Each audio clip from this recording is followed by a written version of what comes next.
Hello there, and welcome to the Rogue One podcast, a Star Wars show. It's been a while since we've had an episode, but today we're doing something a little different. We have myself, John, hosting, and then we've got with us David. But unlike the other episodes, we do have a special co-host, Ryan from MandRproductions. How are you doing today, Ryan?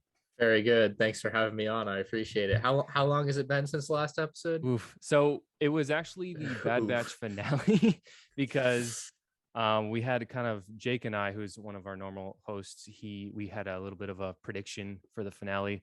Needless to say, we were way wrong, but we can talk about that in a little bit.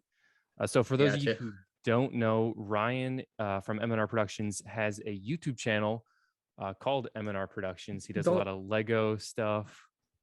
What was that? I was gonna say, don't we all have a YouTube channel? That's I mean, yeah, but very few of us are low barrier to semi-successful at YouTube. That's fair. Because I myself have a YouTube channel, but I am about a thousandth the size of you. So I guess that does mean something. So we all have the commonality though of loving Star Wars and loving Legos. So we will talk about both of those today. So first up on the docket, we have our shows. Like I mentioned before, Bad Batch was the last thing we all watched. And since we haven't talked about the Bad Batch finale yet, it feels like ages ago. But Ryan, I imagine you've watched. Did you watch all Bad Batch? Oh yeah. I watched it every week it came out. I did the No Life 3 a.m. thing most weeks, and that is not fun. Do you guys live in America or do you live in Europe? We both live in America, yeah. Okay, just making sure. I saw you were wearing like a soccer shirt, so I wasn't sure. That's but unusual. Yeah, but like if you live in the US, you do have, especially I think East Coast gets the worst of it, because if you live in like California, you can just stay up till midnight and watch it, right? Because it all comes out at the same time. So true. So I don't know where you guys live exactly. David used to be on that schedule.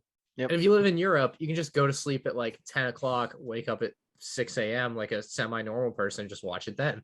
But like if you live East Coast America, I think you really get the short end of the stick for 3 a.m. It's tough. Yeah, we did it. So as a podcast crew, we did that once for the Ahsoka episode in Mando. Oh yeah, because we were. I mean, it lived up to the hype, but realistic, because that came out during Thanksgiving, so I didn't have work or anything, and it was right. It's super obvious, but they made it super obvious that it was going to be Ahsoka. Yeah, I mean, having Filoni, the only episode he directed. Oh yeah, it's going to happen. But so you said you stayed up for all of them or all of them? Yeah, I usually don't. Well, okay, so I say I stayed up, but it's like my normal schedule anyway. Like, like it just kind of happens. So when you don't have like a tight schedule, like you got to be at school or work at 8 a.m. every day or something, you just fall apart normally. And that's what's happened. So it's like living summer days, like, when you're a kid and you just go to sleep at 2 a.m. because you can. So like all the time. Yeah. Very true. But yeah, it's just like I'm up anyway, so I'm gonna watch it, and you watch it, and then you go to bed after that. Just why not? Yeah. If you wait for the morning, you get it spoiled. If you wake up and check your phone. That's very true. Thankfully, I don't think I've had anything spoiled to date, which is a blessing. It's not that hard to stay away from, but yeah, I do find it odd the people that will like willingly, like the day a show comes out, like instead of just going and watching it, they'll just go on Reddit or like Instagram and they'll get mad when it's spoiled. It's like, why are you spending your time here instead of just watching it? They're just swiping and swiping and swiping. Yeah. Just waiting to uncover it's like a time bomb. Yeah. What is that game? Shoot. It's like got the squares with the numbers. It's not very descriptive. The Minesweeper. Yeah, it's like like spoilers when a new show comes out. Yeah, as you go through social media. Yeah, how could this have happened? Everyone else can't talk about it until I've seen it. That's the funny thing to me. Yeah, just go see it or just watch it. But yeah, it's fun. So we got the finale. Didn't really live up to my expectations. I don't. David, did you have any strong opinions about the Bad Batch finale? Yeah, I don't know. I was just hoping they would have done more. It's kind of what we've talked about this show and just in general, just a lot of side quests. Right. I feel like side quests. It was just the biggest side quest. Yeah. You say you wish they would have done more. I wholeheartedly agree. I think if you like that last scene, that last 30 seconds, if that's 10 minutes, you have a great episode. If you get 10 more minutes on the end of that, showing them arriving at this base and what they're doing at this base and setting it up, that's way better than making people wait a whole year till the next time they can see it. Yeah. I try to remind myself it is a kids show, but is it though? Yeah. They say that, but I mean, like it's almost like Lego where sure 10, 20 years ago we were buying Lego, or we were begging our parents to buy us Lego, and then now we're the ones buying Lego. So it's kind of a mix of understanding your audience, but also still, I mean, it is. I think there's such a substantial portion of viewers our age now that like saying it's a kid show is really misguided. Barney is a kid show. Elmo is a kid show. Star Wars isn't really a kid show. Like it's a show that kids can watch, but I don't know. I would just argue that it's not a kid show in the sense of like children's entertainment that is normal, like Sesame Street. You know what I mean? Yeah. Yeah. It's different. Yeah, I get that. But go ahead. Sorry. No, you go. I'm good. I was gonna gear toward or go more towards like, so we ended with them at the mountain. I didn't really know the significance of that mountain, but other people did. So like Star Wars Theory, I watched his recaps, and so I really now understand more of what that mountain really means. All of Palpatine's sinister experiments went on there. I don't know how much you guys know about that mountain personally. Nothing. David, do you know something about that? I thought really, it was either in one of the books or even in The Force Unleashed. Potentially Starkiller was created there. I think may have been part of it.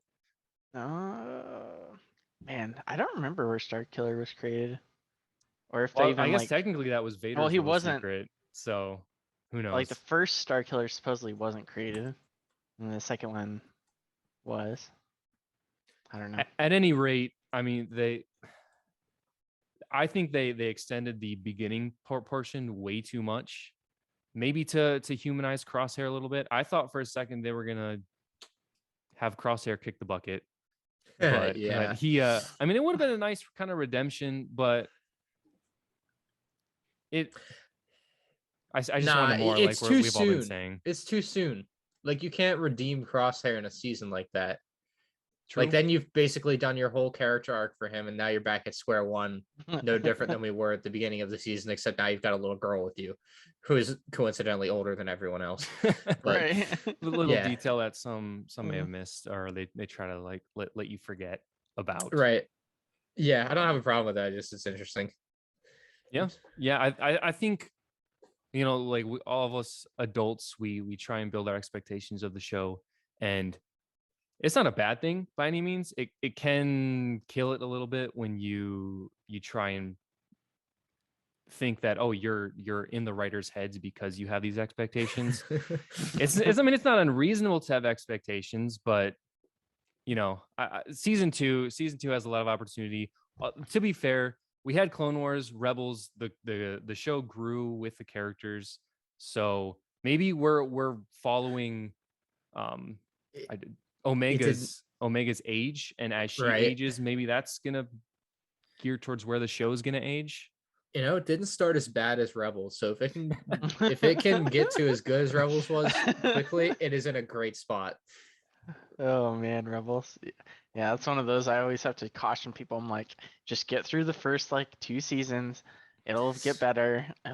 Promise. Yeah. Mm-hmm. Yeah, it really does.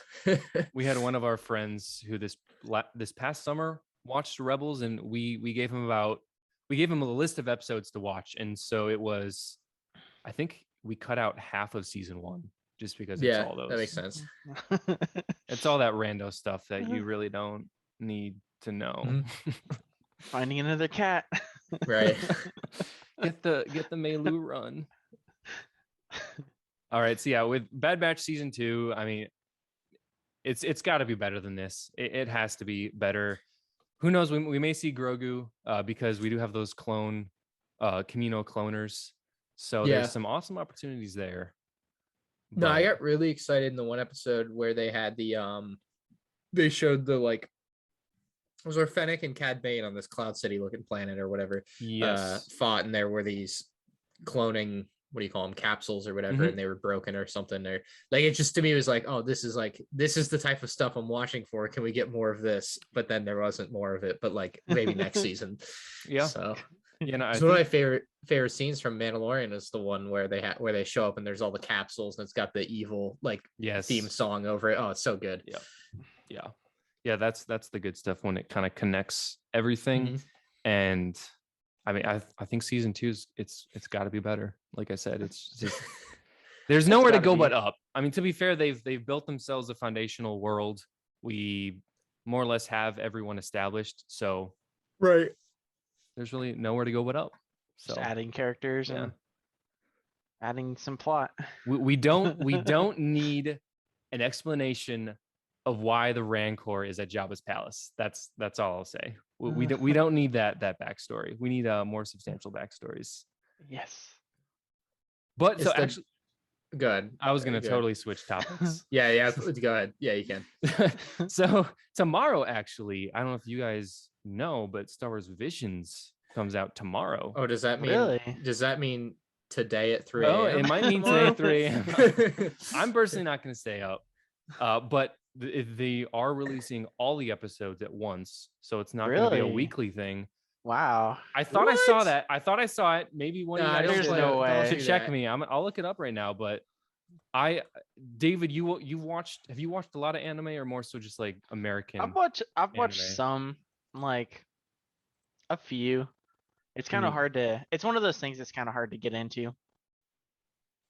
Because I know in college, my roommate watched a lot of anime. Like, I'm gonna offend some people by calling some of these anime potentially, but like Bleach, that was the main one he was always watching. But there's like 200 something episodes of Bleach. Yeah. Finding anything on it? I'm seeing a few websites saying they're all dropping at the same time. I thought I actually saw it on the Star Wars Facebook page, if I'm remembering correctly. Facebook is not my place. I haven't been on there in a while. I had to delete that app. No, I don't know. I saw one news site say it all drops. So we'll see. I guess I'll find out at 3 a.m. And the people watching this now already know. So it's like that's very true. That's very true. It's all right. Now you got me excited though. We'll see. I guess I'll find out. From what it's looking like, that's what I'm seeing too. I mean, giving the writers basically a true blank slate because it's not canon, but they've already told us it's not canon. Right. Gives them literally limitless possibilities. And I believe they've commissioned actual anime, in the truest sense of the word anime, created in Japan, Korea. I think it was like 12 different studios 12 different studios that were getting to work on it or something like that. So what I just read was there might be 12 studios, but apparently there's 9 episodes and 2 studios got to make a second episode, so like 7 total, like different. I don't know, that's just what I just saw. But either way, a lot of variety. The theory I had seen, I don't know if you guys probably heard it, is that like part of the reason they did this is they want to find somebody to make like a full-fledged anime show, and like they're trying to see who's the best at it, and they couldn't just pick something out of a pot with no like source material to like look at and be like, hey, this is what they can do with our stuff, because it's so different than what they're already doing with like physical and their animated like Clone Wars style stuff. So I don't know, what do you guys think about that? I think that would be super cool. It's almost like a battle of these studios to figure out who can make the best one, a little unspoken competition. I guess they would quantify that by which episode gets the most replays or the most views, potentially. I mean, I don't know how else they would. I doubt they would do it so final on just a viewership number, but I'm sure that would definitely play into it. But also like just to reviews. See. Yeah, True. Yeah. What people think about it. Pretty important. Yeah, it'd be weird. I feel like just making like an episode or two of an anime wouldn't be enough. But yeah, I feel like animes typically they have that 24 episode season, and they need the whole season, is from my understanding, because they take every episode to really kind of tell everything they have on their minds. These episodes are short too, right? I can only imagine they're like 10 minutes or 15 minutes. I don't know. That's what I thought I had. Yeah, it wouldn't surprise me if they were that short. Look it up. Length. Yeah, I don't know. But they look cool. I saw the trailer. It looked interestingly different at the very least. And it's something. Did you ever watch the ones from like 2003 or 2000? Oh yeah, that's a classic. The Clone Wars. Good. Yeah, that's not the same as this. No, it's not the same, but I feel it's closer to anything else we've ever had. I suppose, yeah. So. Yeah, because I mean, I can think of the part of the episode where Mace Windu is getting surrounded by clones, and he's literally just like that's essentially what they like to do, over the top action and fluid, seamless motion with not wasting any inertia, any momentum. So I think that aspect is gonna be really cool to see. What was the one in the trailer? The one, it almost looked like an umbrella lightsaber with the spokes. Yeah, I was just looking at a picture of that spinning around. You know what? I'm gonna make a hot take. The show's already out, obviously, by the time people are watching this. But the character I hate is the one that looks like Lola Bunny or the rabbit or whatever. Oh my god, I don't know why. Just the look of it, I can't. It's like a human. Oh, bunny. Yo, I remember him. Yeah, him or her. Or her. We don't know. Yeah. Probably her. I was thinking we were talking about Ventress at first. And I was no. It's like, no, I don't think that's Ventress. From the new show. No. Yeah. I just, she is a tough look. I don't know. I don't like that vibe that kind of character gives off. The furry vibe. I'm a gerbil. Yeah, I'm a gerbil. That's a good way to describe it. Jeez. Regardless, I think we're gonna get some awesome art styles, because every episode I imagine will have a different art style, and then we'll get. Everyone is going to have, I guarantee you, the one episode that draws them to that specific episode, whether it's the story, the artwork, stylization, or the combination of the two. I think the one maybe that's popping out to me is more of the classic samurai style. I think there maybe was an older Jedi and then the younger Jedi seeking to learn from the wise old hermit. I think that one may be my episode of choice. Obviously, I haven't seen any of it yet, but I think there's great potential with that series. Any other thoughts on Visions? It'll just be cool if we get more avenues for them to release content, more than just super expensive digital anime. Little variety there, so you can have a. Yeah, it does feel like a cheaper way to get stuff done, but still something like people aren't going to be like, oh my god, this is so cheap and nasty.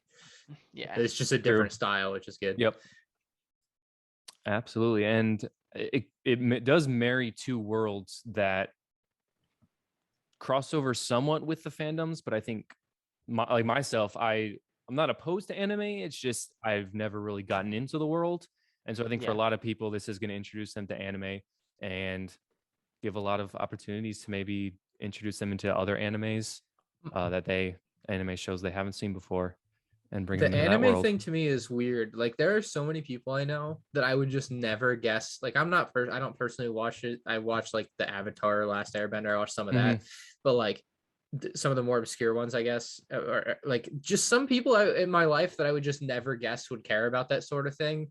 Just watch it and are like really into it. And it's just so weird to me. And I'm sure you guys have to say just friends and family. It's just like, wait, you watch all of these shows? They're like, yeah, it's really good. And it's like, what? I mean, it probably is, but yeah, I just haven't had the opportunity. Yeah, no, I definitely have several friends like that. Yeah, it's not something I did a lot until like my brother watched more of it. So he would like tell me things that were pretty good, and watched a couple of them. And I'm like, okay, yeah, these are pretty good. And then a lot of it's just like, I don't like any of this. I don't like any of this. It definitely gets a bad rap because of the very niche animes that are very out 18 there plus. That's what I think of when I think anime. Yeah, but most people.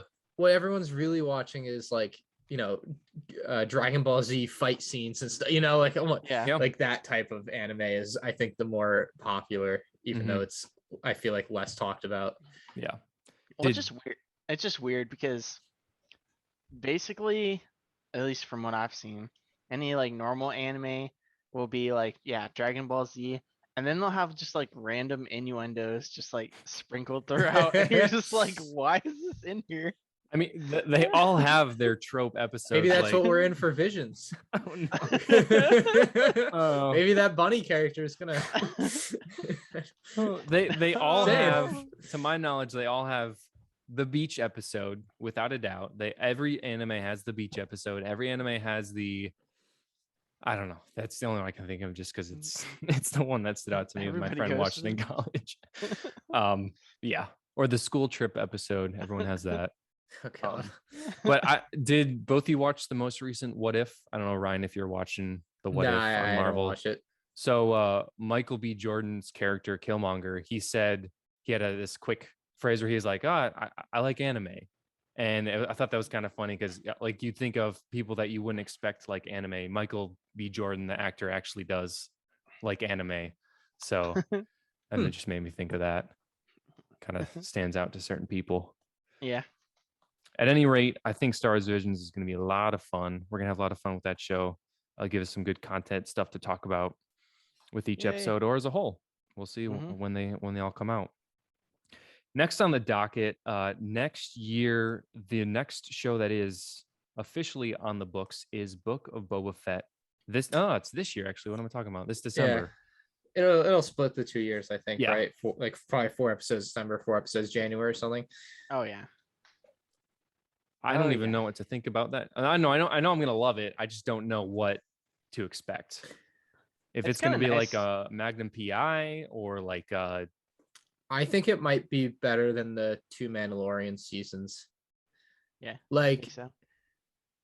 I don't know. I read the Star Wars Leaks Reddit or whatever. It's just like, it seems like this is going to be like even more action and less like side story type of stuff, because you only get 8 episodes and like I don't know. It feels like it should be hyper focused on getting done what needs to be done and just have a ton of like really cool characters. Like I saw like Cad Bane's going to be there, hopefully. Yeah. And that's really exciting. Like I want to see a live action version of Cad Bane. Like I'm in. As long as it has the same voice guy. That's the important thing. Yeah. Same for Thrawn. Same deal.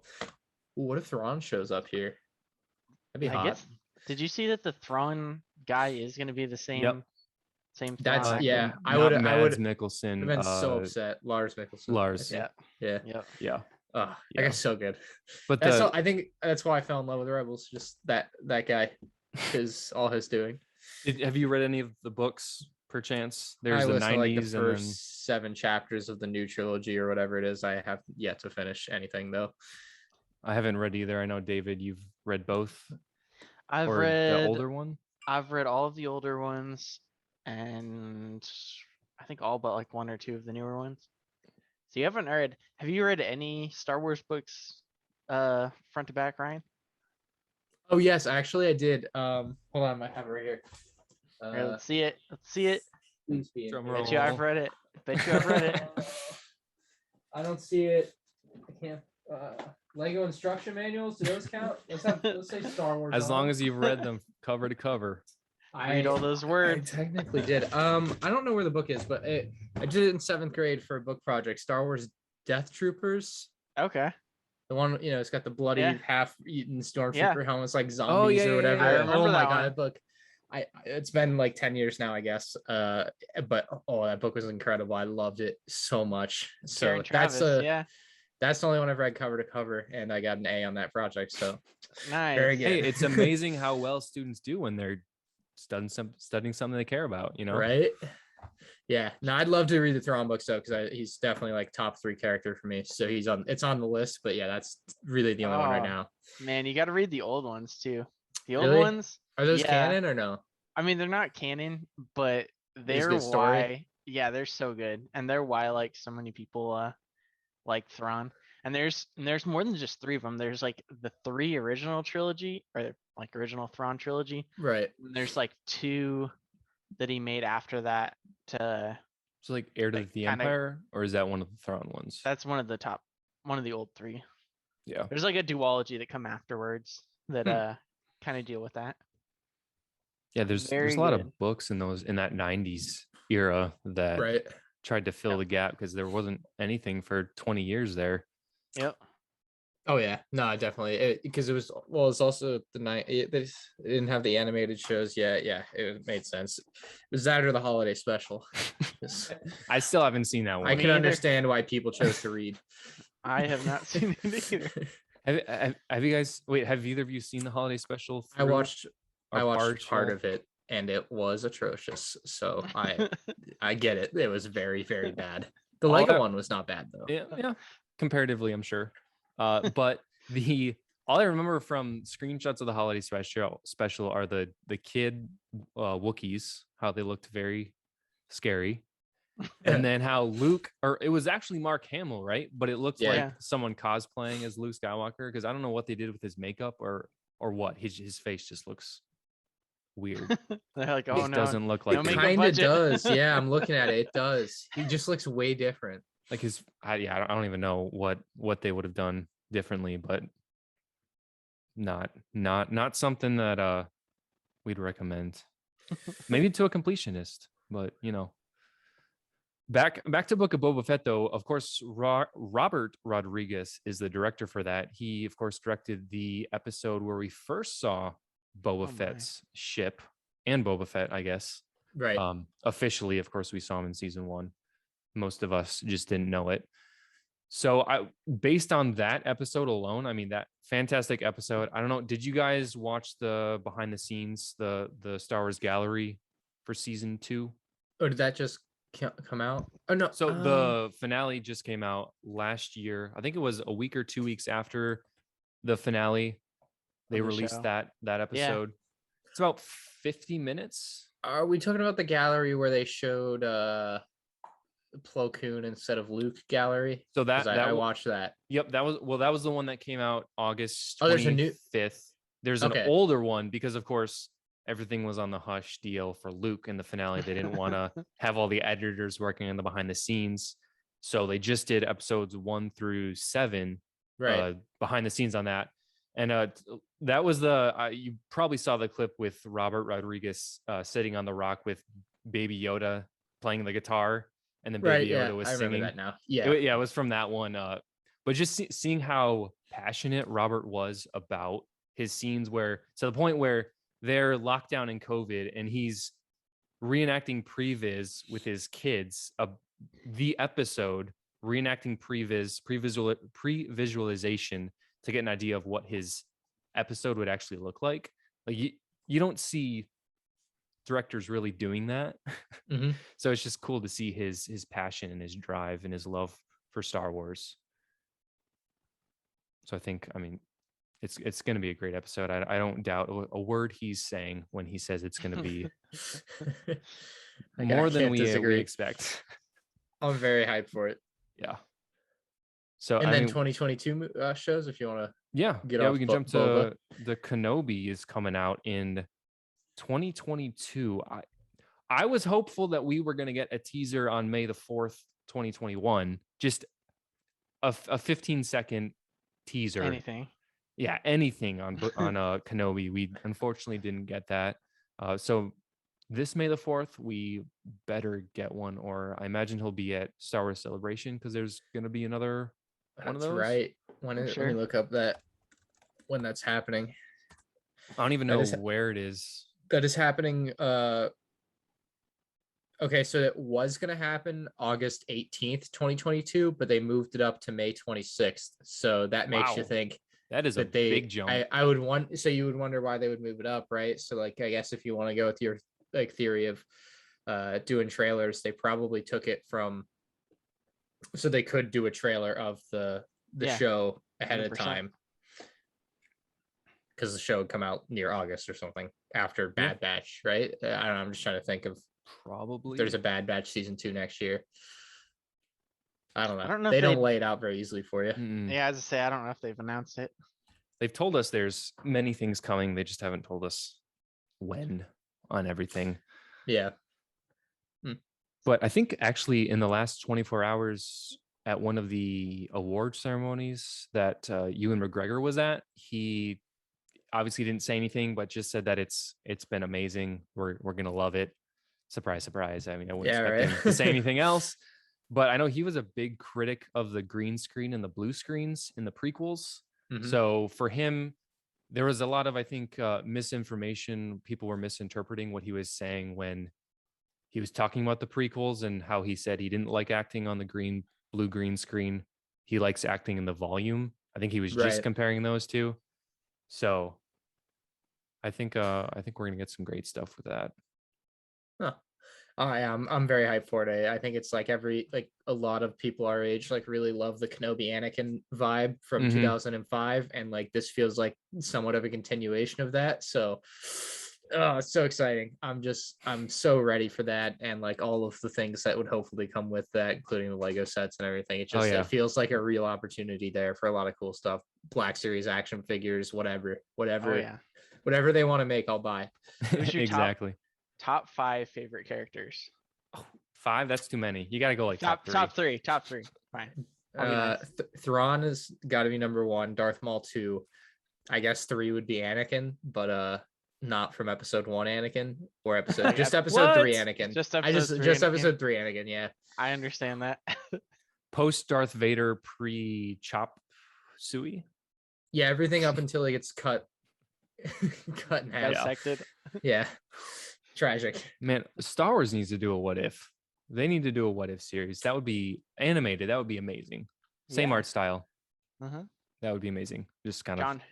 Who's your top 3? I got to do Qui-Gon number 1. I'm gonna just be pretty vanilla. Obi-Wan number 2. Number 3. Darth Maul number 3. I mean, I have their lightsabers up here. I probably should mention that. I see. Just makes sense. Yeah, I number 3. I mean, after Mando, I really kind of fell in love with Luke more, even though he was only in there for like 20 seconds. Right. But yeah, let's go, Luke. Let's be generic. How about you, David? I'd say Luke number 1. Number 2. Yeah, I really liked Anakin from the movies. Probably Anakin. Hayden's Anakin. Yeah, Hayden's I assume. Anakin. Yep.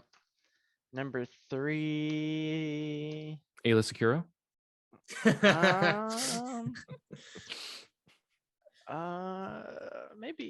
Maybe Obi-Wan. Probably Obi-Wan. He's just so I don't know if you guys ever have taken that. It's like a 50 question personality quiz online. Oh, I got that kind of time. That's right. Yeah. It was on a slow Sunday afternoon, and they give you an answer of a character from all these different sorts of like the DC universe, the blah blah blah, all sorts of universes, The Office even, and I matched most with Obi-Wan from they get old Obi-Wan, so that was my it was like 93% match. The one that died. I felt pretty good. Yeah, old Obi-Wan's kind of lame, let's be honest. Hey, once they release Kenobi from, I'll get that one, and then we'll be all good. There you go. But recently Hayden he's been at a bunch of cons recently, which is awesome, and he seems happier. Of course, I mean, he's not going to look mad in pictures that people are paying for, but it's good to see him out in the public some more, and hopefully he's feeling all the love that 95% of fans have for him. There's always a little bit, but we got Anakin off his farm. my like experience, and I'm not like anywhere near as popular as like any of these actors, right? But like anytime I've ever met someone in person, it's like overwhelmingly positive. I've never had someone say a bad thing. So I think they are having just a great time. Yeah.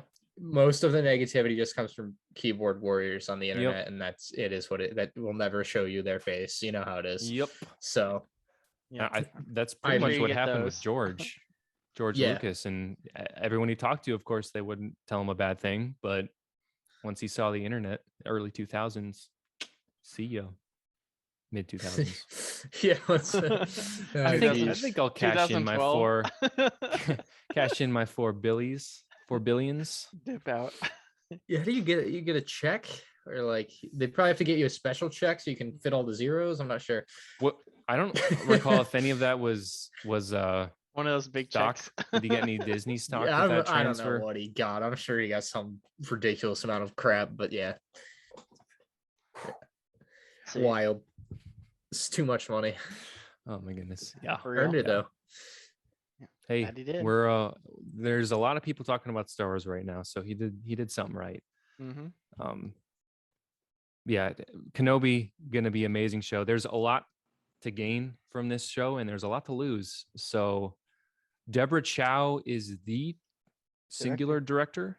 Do we know if or remember if Filoni or Favreau wrote on the show at all? I don't remember. I remember hearing anything. I'm sure they oversaw and made sure everything jived together. Yeah, I honestly don't know. Let's see if there's. They probably have whole teams that do that now. Yeah, I'm sure they have a handful of writers. It'd be fun being like the in-universe like lawyer that says no. Like, oh wait, yeah. What about this? What about that? You got to make the writers defend their points. That'd be a great job. Like, no, Leia can't fly in space. Yeah, you definitely should have had someone there to say that. I feel like there were too many people that didn't want to say no to whoever's idea that was. it's just like what, and then you get the dumb scene where Leia should have died, and then she doesn't. I'm sure that was. Idea. I'm sure that was wires, Ryan Johnson's green screen. She can fly. Hey, with a little bit of Disney magic, anything is possible, right?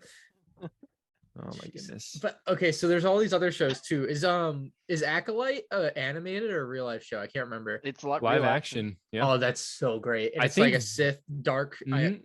It's got a red logo. It better be dark. Yeah. I think Visions and the Droid story are the only two animated ones. So everything else is live action. So we got Range of New Republic, Andor, Obi-Wan, which we talked about, Lando, the Ahsoka show, which if it has Thrawn, It's got to.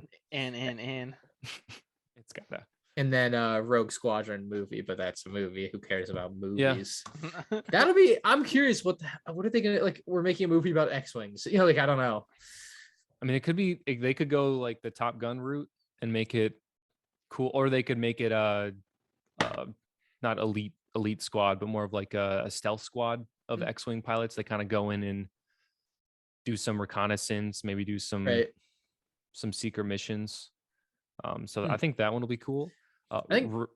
Oh, good. I was gonna say I think Rangers got canned, didn't it? Unfortunately.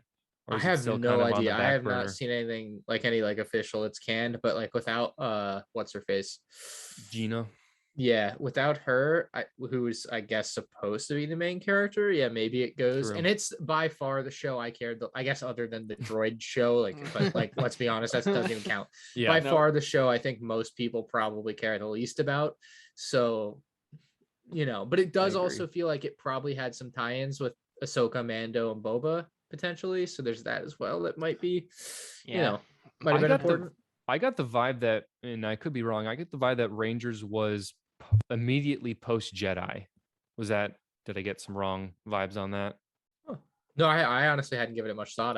Because I know in Favreau's interview with Good Morning America, and this would have been pretty soon after the announcement, he said, maybe back in March, he said that it was post Jedi.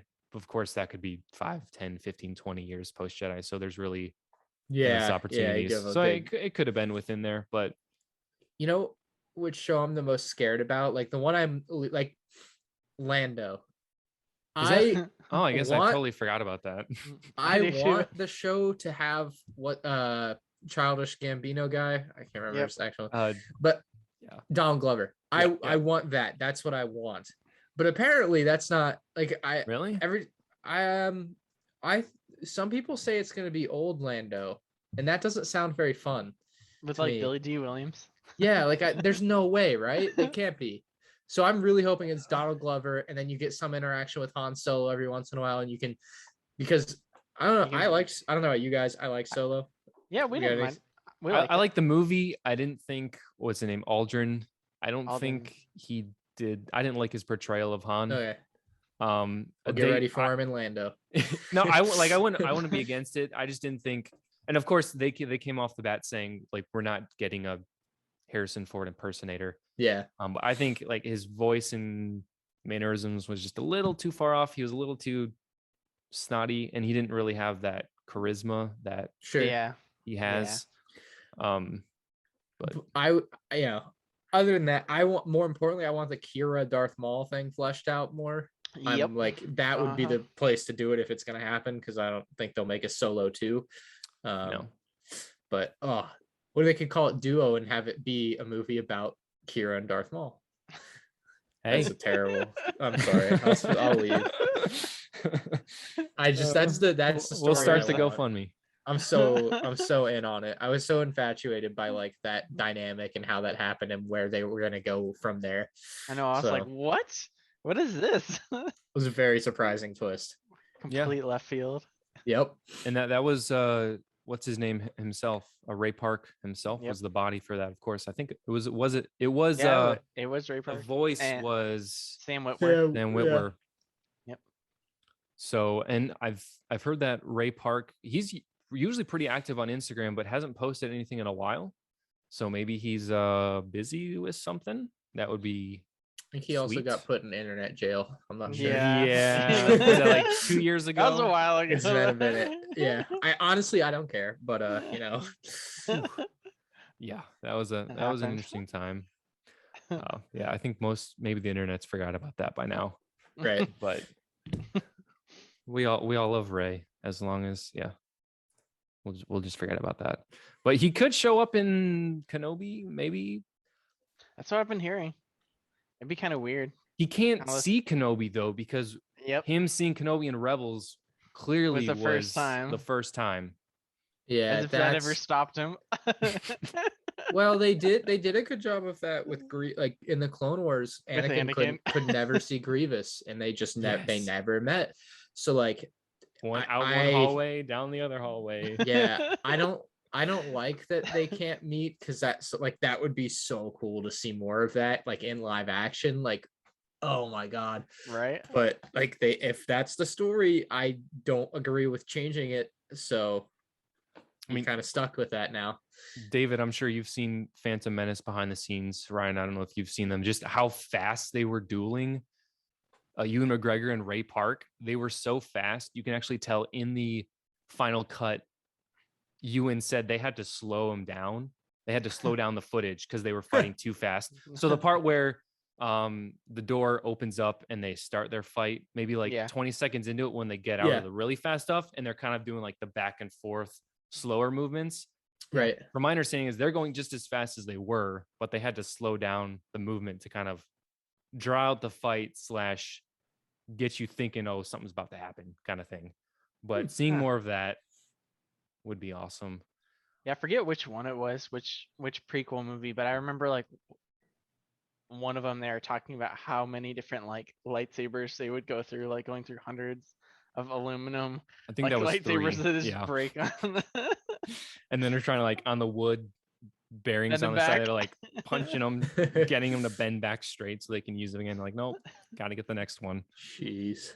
But production costs.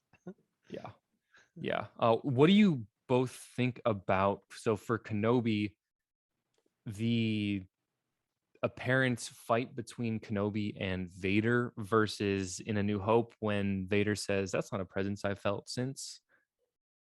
The more I think about it, what does he say exactly? Hold on, let's see. Yeah, so from memory, he says, "What?" When I left you, I was but the learner, but now I am the master. That, and then when he first senses the presence, he's like, "Huh, that's not a presence I felt since." And then he cuts himself off and walks away. Okay. He didn't actually finish. He says, shoot, where did it go? "I've been waiting for you, Obi-Wan. We meet again at last. The circle is now complete. When I left you, I was but the learner. Now I am the master." That very much, saying the circle is complete very much implies that the last time I saw him was episode 3. It's a tough spot to be in. It's a really good idea for a show, but like to do a lot of the cool things, you have to change the story unless you have some like ace up your sleeve of how you can do it, or different like it's just, it leaves a lot to be you have figured out. You either do it or don't. Yeah, right, I mean, everyone's been saying, well, everyone. Star Wars Theory has been saying dream sequence. I think that's Right. definitely a fair venue. Be weird though. Be weird. Yeah, because they've already seen, or we've already. Did Kennedy herself say like the rematch of the century? I think she said that. Yeah, I think so. Yeah, I do remember that. Yeah, so you're right. so they've already built up the hype. I mean, if we get nothing less than I was gonna say they remake the fight scene, but then again, we've already seen that live action. I'm thinking like, because in Clone Wars, of course, we've seen Episode 3 stuff in digitalization in the Clone Wars style, which has been awesome. But seeing something we've already seen in live action. Oh, they're gonna like redo the Episode 4. Is that what you're saying? No, I was gonna say redo Episode 3, but I know there's books or non-canon books or comics where Vader fights Obi-Wan again and he wins. Well, that's in the Episode 3 video game. Yeah, there was that OG as well. Xbox, OG PS2. If you ever played that, did you ever play that, Ryan? You said the Episode 3 game? Yeah, it's on PS2. It was on like Game Boy Advance, Nintendo DS. What did I play? It must have been on PS2. Yeah, I did play that because I remember there being like lightsaber duels, and I played that a lot. Yeah, I played the Game Boy version was way different though. I think I had that as well. 100% different. I remember fighting like vulture droids, and that's all I can recall. With like, I don't know, it was weird. They for the Game Boy version, obviously more kids are going to be playing that, so they probably only made you fight droids. Maybe instead of people, or did you still fight people? It was a completely different game. Like, yeah, obviously it's gonna be, but it's like they could have just named him different things. Mostly probably because okay, yeah, I found some. I just searched Game Boy Star Wars Episode 3 game. I remember this. Yes.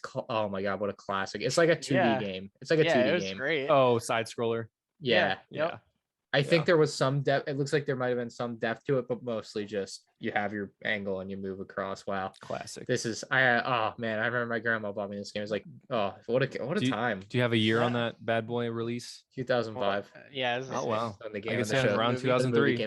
It's interesting. They used to make They used to make these games for the movies. Now they don't make a game for every movie anymore. Nope. It's weird. I don't understand why. I guess maybe they weren't selling well, but I mean, yeah. If you think about like I can't think of very many games that have been made with movies that are usually good. That's usually fair too. Usually it's pretty trope from to be bad, you know? Yeah. Like, oh, Aliens versus Predator game or whatever. Maybe a bigger thing with it now is leaks, and you just can't avoid, like, you can't have a movie story in your movie game and have like hundreds of developers know about all the aspects of, like, it's just not going to work. So maybe that's part of it. That's very true.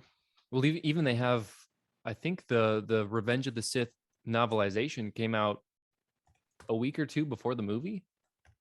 I think when we were getting into reading more Star Wars books, or personally was last year. I think I remember seeing that. I was kind of surprised, but yeah, but that's different. Flew under the bus. Under the radar. Week or two is different than like, you know, a year.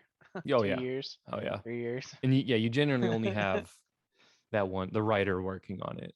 Yeah, that was a good game. So like on the PlayStation, when you actually like fought other Jedi or Sith, it turned into like a Mortal Kombat type of game where it was basically was it like still Mortal 3D Kombat. Or was it side by side? I mean, it could have been side scroller and you wouldn't have even like Mortal Kombat where it's like it looks 3D, but it's not. Might as well not be. Might as well not be. Yeah, unfortunately, I missed out on all those games from the mid 2000s, but I'm making up for it now. Have you played all the Lego Star Wars games, Ryan? No, I haven't. I haven't either. I played, the original ones when I was young. I played the first 3 came out. I got that, and then they came out the 6 and 1 complete saga, and I bought that and played all that. But then the Clone Wars came out in like 2009. I in 2010 started playing Call of Duty, and I never looked back. Mm-hmm. That is practically the only game I played for a decade. I tried to play Lego Star Wars The Force Awakens game when it came out in 2016 and like make videos for it. I think I played like the first 4 missions the first day I bought it and never touched it again. like I can't make myself care about it at all. Like, even though it's obviously something like 1-in-1 with the thing that I like and buy a lot of, I hate playing single player games. They don't get me anymore. I'm not 10 anymore, so it doesn't work. I'm sorry. I know a lot of people love them, but I can't do it. Can't do it. I'm scared about this new one because a lot of people want me to play it. I don't think I want to play it. I don't want to. You don't want to. You don't want to play KOTOR? That too. Like I find these things interesting, but I would way rather just watch, like, there was from like 2011 or something. There was that short of it that was like 15 minutes long or 20 minutes long. You know what I'm talking about? From Knights of the Old Republic or the Old Republic. No. It was like a really well done animation. Oh god. Was it basically near photo real for the time? It was very good. Yeah, very good. It was like 15-20 minutes long. Yep. Was it the one with the twin brothers? I don't remember the characters, but it was just the girl. It was just fun to watch. Yeah. It was just the old. It's like the Old Republic movie in 20 minutes. And it was okay. So you're probably what you watched was probably the MMO that's different than the new game that's coming out. Probably yes. So the MMO, not very fun. I didn't really enjoy it at all. But the OG games, man, you're like Knights of the Old Republic 1 and 2. Those were good. It looks like this. I just found it. Yeah, that's the new MMO. From like 2013 or something. Yep. Yeah. Yeah, dude, that came out like 8 years after that game came out. Like 8 years after the RPG games came out. Right. We're making, and we're all like super excited about them. And they come out, and it's an MMO, and it's just like not fun. We're just like, man, come on. Hard to please us Star Wars fans. I probably will try to play the new game, but I tried to play Jedi Fallen Order. I played it for 2 hours, then never played it again. Even though I enjoyed it, even though I thought it looked really cool and it had some really cool stuff in it and cool characters, just single player things, I cannot do it. So yeah. What if they implement some sort of co-op, or is it purely the multiplayer? It's not gonna happen. I even tried Star Wars Battlefront. I think I don't like video games. I think I just like COD, and is what it is. Nice. So that's life for me. Yeah. I've been ruined. Oh well.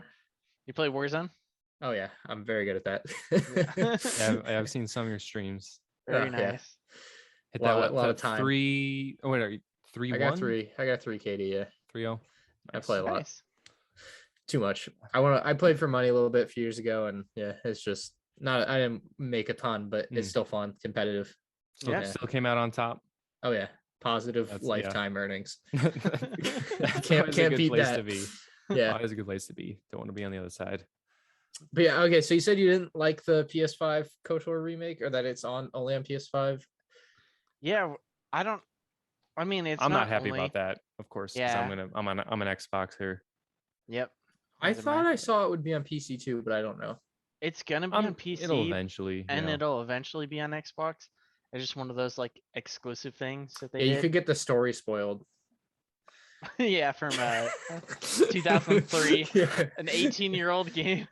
No, it would give me a good use for my PS5 though. I haven't used it. I've been playing everything on my PC, so I would have a reason to use it at least. I'll probably buy it just out of like pure curiosity, and never played the original, so like I'd be down to like try it. But honestly, it's a hardcore RPG. So if you can't see yourself not even playing Lego Star Wars, just it's like, so much different than that. Interaction, like answering the whole question dialogue box. Yeah. It's like, do you like making choices with your characters? And you know what? That's what the game is. Okay. I think I would be very well served to like just watch like a 30-minute overview of the story of these games from someone on YouTube. I think that might be what I try to do, because I want to know about it, but I don't want to play it. Dude, man, the second one is by far my favorite game like of all time. What is it called? Is it like a sequel to KOTOR? Knights of the Old Republic 1 and then Knights of the Old Republic 2. Oh, it's just called okay. Yeah. It's just like, I don't know. Hard to describe. I'm trying to think of yeah. Those graphics are very 2003 or whatever. They are. Is that the turn-based game? It is. Yeah. That's the issue that I feel like you'll have if you're Yeah. I understand. You don't want to sit still very long, just like not doing very much. More than the art understand. for this looks really good. I'm looking at the Old Republic collection Oh, hell yeah. game art. Wow. It's just, I think the coolest thing about the game is that most Star Wars stories are like black and white, and this one's kind of a gray story. And they have like your master in the game kind of like oversees everything and like brings all the different choices to you from that. That the guy with the white point of mask and 2 red lines? No, it's actually the old lady. Oh, what's the mask guy's name? Darth Nihilus. Oh, okay. That's who that is. I've heard that name. We've all heard that name. Yeah. So you know the Darth Revan minifigure that they had in Lego. Yeah, that was KOTOR 1. Okay. So he's actually who you play as, the protagonist in the game. Oh, he's the main guy. Mm-hmm. Oh, and yeah. So I remember Josh and Theory were talking about how you can be a man or a woman, male, female. Revan in that one. So Malgus is the like main cover art character for 1. Malgus is actually in the MMO. So that battle pack, the 2 battle packs that they had, right, and the Sith Fury and the whatever the Starfighter one was. Yeah, I can't remember the name of that thing. I know what you mean though. Yeah. So all 4 of those were for the MMO coming out. Okay. So they all came out at the same time as the MMO. And then for whatever reason, randomly, just Lego's like, hey, for this $50 buy gift with purchase, we're gonna give you this Darth Revan minifigure that's worth $150 right now. So in my head, that is still like, so I do this thing. I'm so mad. I don't know how long you guys have been into it, but I've collected Lego Star Wars my entire life. Like just nonstop, right? Yeah. Mm-hmm. Not a day goes by I don't think about it. And it's just like, it's just been there for 15, 20 years. I think this is my oldest one. Oh yeah. Good old Jar Jar. Oh yeah. Gungan Patrol. Go ahead, sorry. Are you thinking like, why didn't I buy like 100 million of these? Well, that's obviously, yeah, sure. But no, my thing in my head, I still think it's like 2015. And so I'll look at a figure and I'll be like, oh yeah, that one's in my head. I know it's not worth it, but I'm still like, yeah, that to me is worth $20. Like if you wanted me to buy one like 150, are you high? Like same with the I'm sure you guys know about the Cloud City Boba Fett.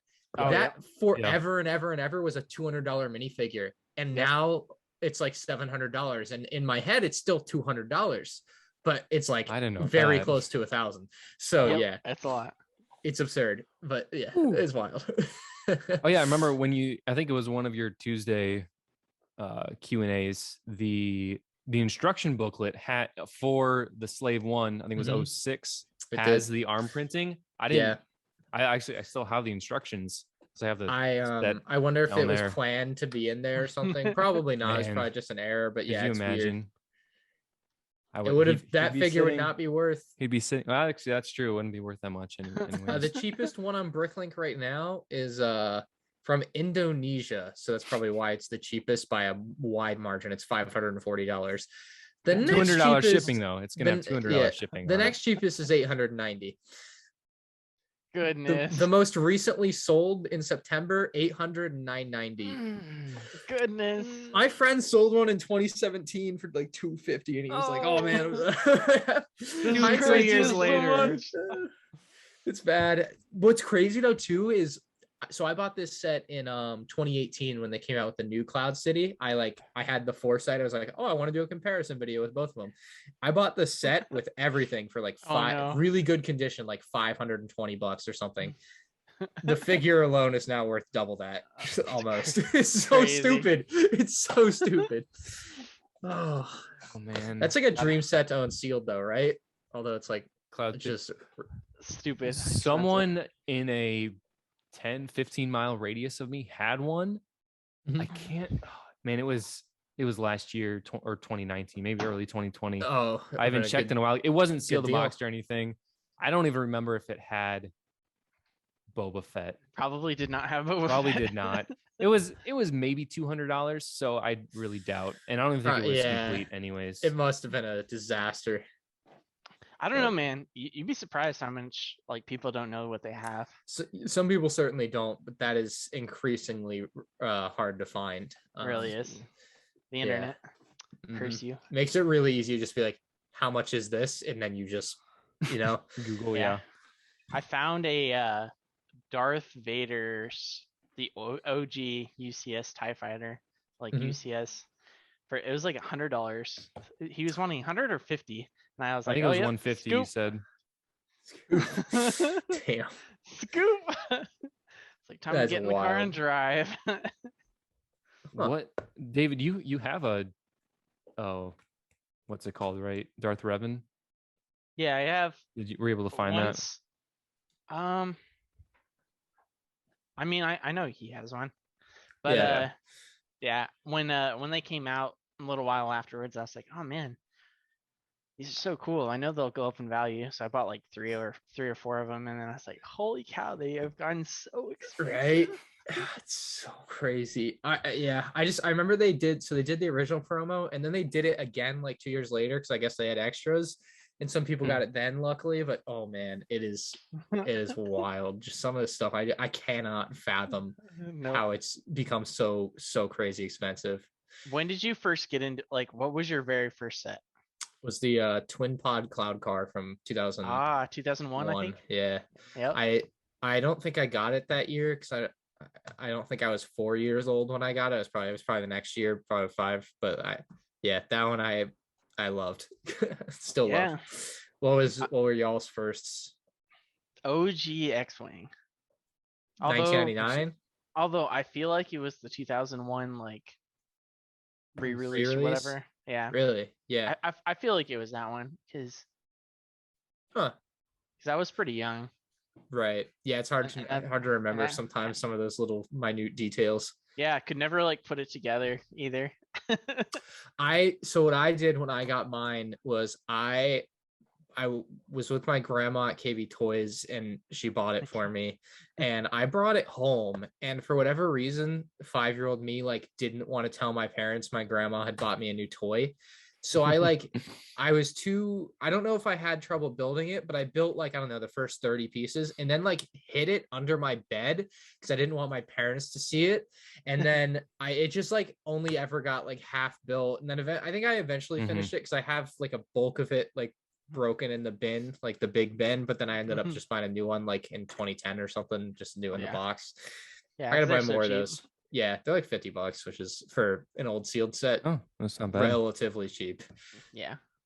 It's just weird. Like ever since the internet, I feel like when I was in high school, like towards the end of high school, so like 2012, like, late 2000s.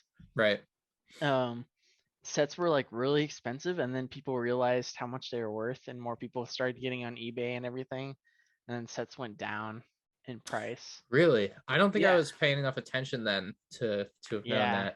Dude, I had back like way back when I was in high school, so like 2012 range, I had the sail barge, Jabba sail barge. Yep. Remember that set? Such a good set. Oh yeah, dude, I've got that one right down there. Unfortunately, it's post explosion in episode 6, so it's not back all. Then all they were selling it for like 500 to like $1,000, like used, just because like nobody had them and nobody was really using eBay. That makes sense though if there's such low supply. Yeah, exactly. Then kind of don't have a choice because people demands just hadn't really caught on to it yet. That Jabba was, I think, $60 for a bit. Yeah. I don't know is he still? I don't doubt he's still up there, but up there. Yeah. I think so my first set was the Lego Flash Speeder, the old one. Yeah. Yep. The green. 2000. I have no idea where all the pieces are, but I just remember that was my first one. Captain Panaka. I must have had like 5 or 6 of the little like $10 Darth Maul versus Qui-Gon. Yeah, I never got that. How do you get that many of those sets? Because I would just lose them and lose them and lose them. That's $10. They weren't even $10. They were like $6. I think they were. I think they were 5, 6 or 7. Yeah, back when like ridiculously cheap. They had Lego sets for $6, and then Bionicles were $6.57 or like $8.90, $8.99. You know, I got one Bionicle for my birthday one year, and I was just like 7-year-old me was like, "What the hell is this thing? What am I? What? This isn't a Lego set, Right? Actually, it comes in a can." I have a whole That's huge. shelf full of them on the opposite side of the camera. Not a whole shelf, but I got a couple. The shelf of shame. That's why it's off camera. You know what? I'm gonna move it right now. No, The 3 Bionicle fans are just seething right now. They can't believe it. And of course the new ones just were awful. I don't know. Bionicle on my shelf. I see that one. LJ Johnson gave me that one. I don't know if it's classic. I don't know. There it is. I don't know what name he is, but the Tua Toa, one of the he's the red one, you know. The fire. Hey, the movie. I think it was like an 2002 Bionicles movie. Oh, yep, the Mask of Light. That was Shadows awesome. Light. I watched that in college for the first time. Of course, I Really? had the instructions. So I'd flip the instructions, and they'd have the video game and then the movie on it. And I think I had the book for a little bit too. It's like the Mask of Light, Shadow of the Mask of Light, or something like that. Yeah. I love Bionicles. Unfortunately, You never saw it? They're dead. Never saw it, Ryan? No, can't say I have. Man, that was an old one. That was some good stuff. All right, let's see. We've got, and of course, a flash forward to today, summer 2021 wave. Oh, I searched Lego Green Speeder Stars because I forgot the name of it, and I'm seeing the Bounty Hunter Pursuit. We need a new one of that. I remember in 2nd grade, one of my friends brought his to play with during recess. I love that set. I think that was the only time I've ever laid my eyes on that set in person, unfortunately. Oh, you didn't? Did you get it when it came out, Ryan? No, it was 2002. Yeah. My Lego choices early on were very limited. I think it took me a couple years to start wanting everything. Like I just got a few sets at first, but I bought it sealed right last year in January. So okay, I think I got it for $150 or something. I compared to what it's worth now, it's probably $300. So I think I won that one. You win some, you lose some. I'll pay way more for other things I haven't bought yet eventually. But that set is absolutely in need of just needs to be redone so badly. Cheapest one on eBay sealed is $250 right now. It looks like. Eesh. That's a tough looking box. It's unreal. That set, I could not build Zam Wessel's ship, and my buddy, I would always take him my Lego sets that I couldn't build, and he would build them. Advanced master builder status. Yeah, exactly. So I'd take him sets what did he build? Episode 3 came out, the droid tank. Yep. The Wookiee. Yep. Little catamaran or something. The catamaran was the $50 one. Mm-hmm. I don't know if that one actually even had a name, but it's just Wookiee catamaran. Yeah. Or I asked are you talking about in universe name? I think it's called an ornithopter or something. They had the $30 set, and then they had the $50 one was the catamaran. Yeah, the $30 set was called a Wookiee Attack, which is a weird name because in the movie it's called the Droid Attack on the Wookiees. Right? Flipping the story. Just the name of the droid or the Wookiee ship. I couldn't figure out the name of. So they didn't have one. So you say the Corbin Alliance tank droid, you might find this interesting. Did you know the Corbin Alliance tank droid? So the set from 2013, right? Yeah, the one with Jango. Right, that's from episode 2. Right. And it goes with all the other episode 2 sets that came out that year. So I only learned this a week ago. Yes, it wasn't in it. I never I never thought about it. But yeah, the Corbin Alliance tank droid is just not in episode 2. Not at all. It is in the deleted scenes apparently, it was going to be. So it's kind of there, I guess, but kind of not. I found a couple old images of from a behind the scenes episode 2 documentary or something, and it looked rough there, but it was in gray. That's of note here. Hold on. Yep. And I was like, oh whoa, this wasn't episode 2, but also they're making it 10 years later, so it's not like they didn't know it wasn't there, they just did it anyway. So I don't know, that's a weird one that I'd love to ask a Lego designer what the answer to that is, but I'll never get to know. So the I find it weird that the 2005 one that you're talking about is in orange and blue, right? When the pre-done models for the 2002 movie 3 years prior were in gray. So I wonder if they were gonna make it a different color for episode 3, because it was gray in episode 3 as well. Like, as far as I can tell, it was just gray the whole time, unless Lucasfilm changed their mind for a minute in between and Lego just happened to pick that minute to design their set off. But yeah, that's an odd one for me, trying to figure out what happened and how it got to be so colorful. This could be an OG Bad Batch shuttle coloring issue where they got stills in weird lighting. I don't think weird lighting is going to make it look translucent orange and blue, but yeah. Hey, no, it was bring your kids to work day, and the kid chose, I want an orange and blue. Oh geez, it may be. It's the only one that's like so off in color. It really is. It might be the least accurate Lego set ever. Like a Star Wars set. I can't think of something that's like just so more just straight up wrong. I can understand how you could think the Bad Batch shuttle isn't gray. Yeah. I disagree, but I see it. Yeah. But that one, it is so blatantly not that color. Not orange. It's not orange. I know orange when I see it. So what colors could it be? Yeah. I mean, even the little droid gunner octopus thing in the background is that blue with the orange. Right. It was the same scheme too. You're right. I forgot I'm looking about at that as well. the artwork right now. Yeah, that is wild. But yeah, the other sets that they made of it in 2008 and 2013 are so good. It's just a cool like old thing at this point. Yeah. Even though if it came out today, they would get clowned on, let's be honest. Yep. We're not kids anymore. We can tell the difference. Yeah. Got to do better this time if I'm paying all this money, Lego. It's true. Exactly. I remember I believe it was the 2004 Millennium Falcon. One of my friends from school got it, and of course he wasn't as into Lego as I was into, but his family was rich, super rich, I guess. And so I remember building it, and this, David, when you were saying how you would go to your friend if you couldn't build something, I remember there was this one part, I think it was the back booster engine exhaust, something or other, to get that piece, either the wire into the whatever. I remember they had a big basement. I was just getting so frustrated, and I threw a piece across the whole basement because I was just so frustrated. Couldn't fit it. This Death Star flies. And they said it couldn't fly. Yeah. They don't know. I had to look it up. I don't think I've ever done a video on the most inaccurate Lego Star Wars sets. I got to do that. There you forgot go. about Kylo Ren shuttle as well, gray instead of black. And the easy one, the ATST from the First Order. That's not inaccurate though.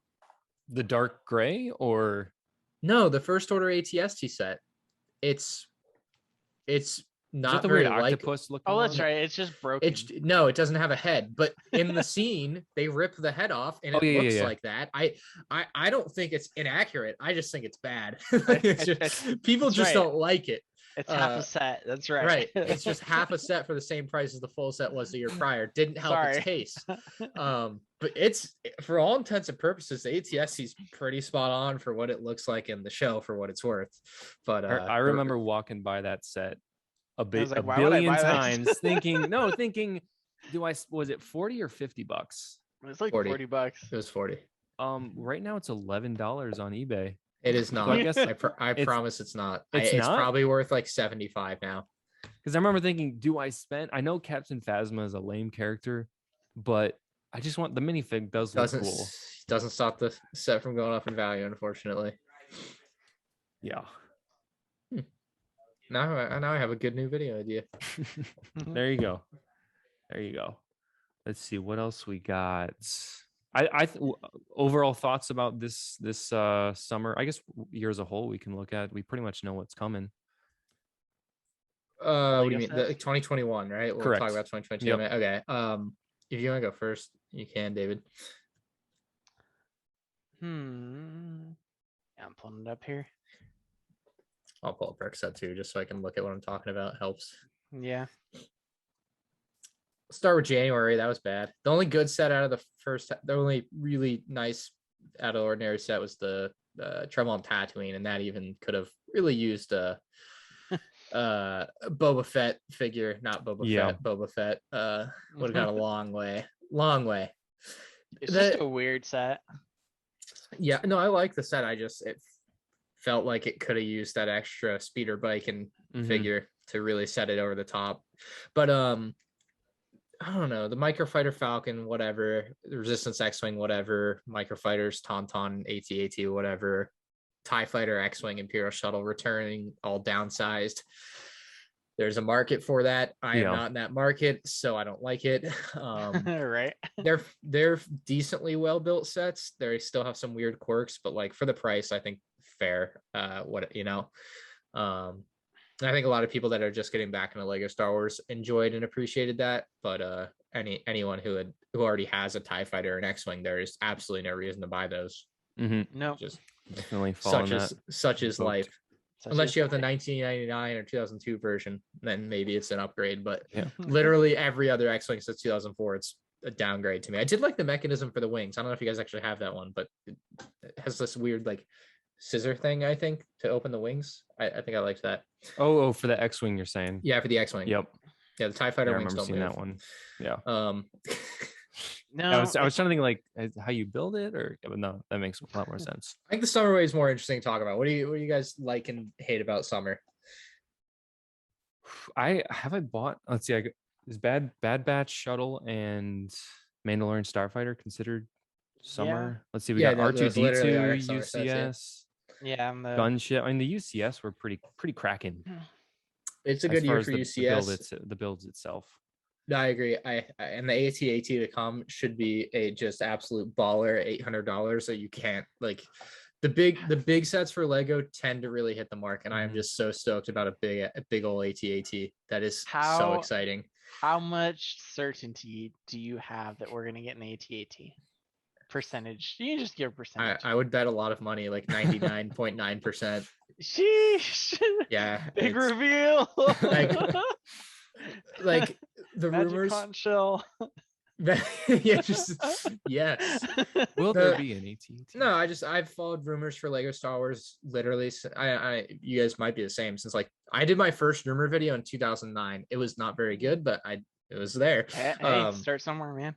The 2010 sets are coming out next. I literally was like, I was like, Luke's land speeder. It could be $50. I was like, there's terrible taste. Just awful opinion. Awful. That's awesome. But yeah, I had some thoughts there. I was like, yeah, I just gave some wild price. I just remember giving some wild price ranges for some of those sets. But yeah, but just from like studying rumors and knowing like how often things tend to be true depending on where you're seeing it come from and what you like, just usually you get a good vibe of whether or not something's bogus or not. And I would be shocked if it was BS at this point. But anyway, there's definitely an $800 set coming, and it's gonna be an AT-AT, you know. Man, it's gonna be so big. I'm so excited. I'm in the very, very small minority where I would personally rather have a Death Star 2 than an AT-AT. Right. I think if they do a Death Star 2, it wouldn't be $800. So I think it'd be like 500, 600 maybe. True. I just because the last one was 300. And the early rumor was that it would be a Death Star or an AT-AT, and the Death Star quickly fell out of favor. Yeah.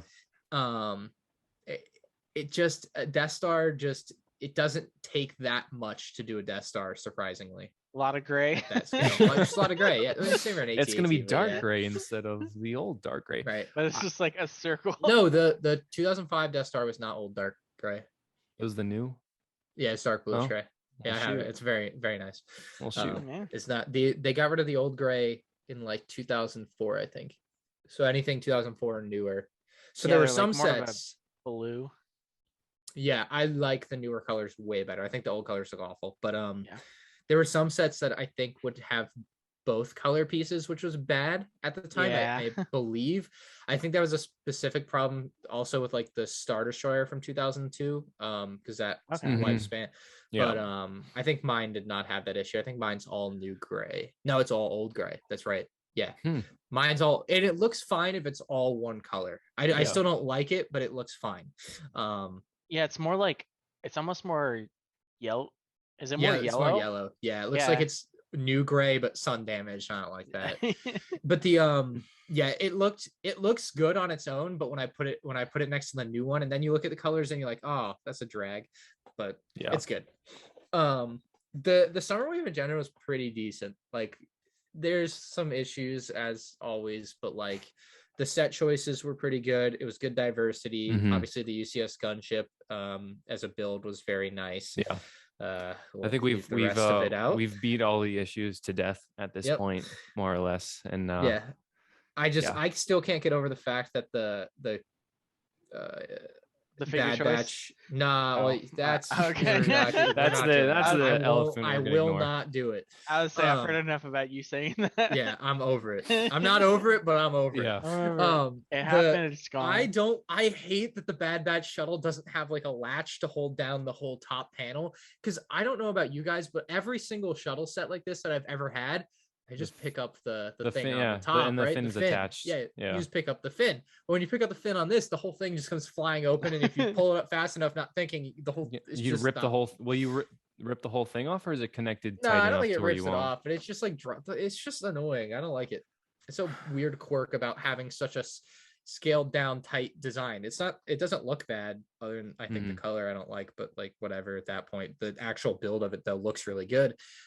It's just a weird quirk as you downsize things and made everything so tight with so many small pieces. They literally didn't have room, from what I can tell, to have something to hold it down. So oh well. But, I don't get why Echo didn't have a weird, like a chisel hand, or they like. I feel like they could have easily taken the screwdriver and gave him a chisel. They are cheapo. It would have been so easy. Although I could make one myself. There was like a sideshow Echo that showed that he like basically his arm was like removable and he had like a normal hand in that, and then in the show it never panned out. So like I give him the plausible deniability there. They got enough other issues for me to get on him about that. I just like that one. It's like, yeah, he probably was supposed to have it in the show or something, or maybe in the next season, whatever. So yeah, that one's nice. It's still a really good set for all the characters and everything, to get everything in just one fell swoop for the most part.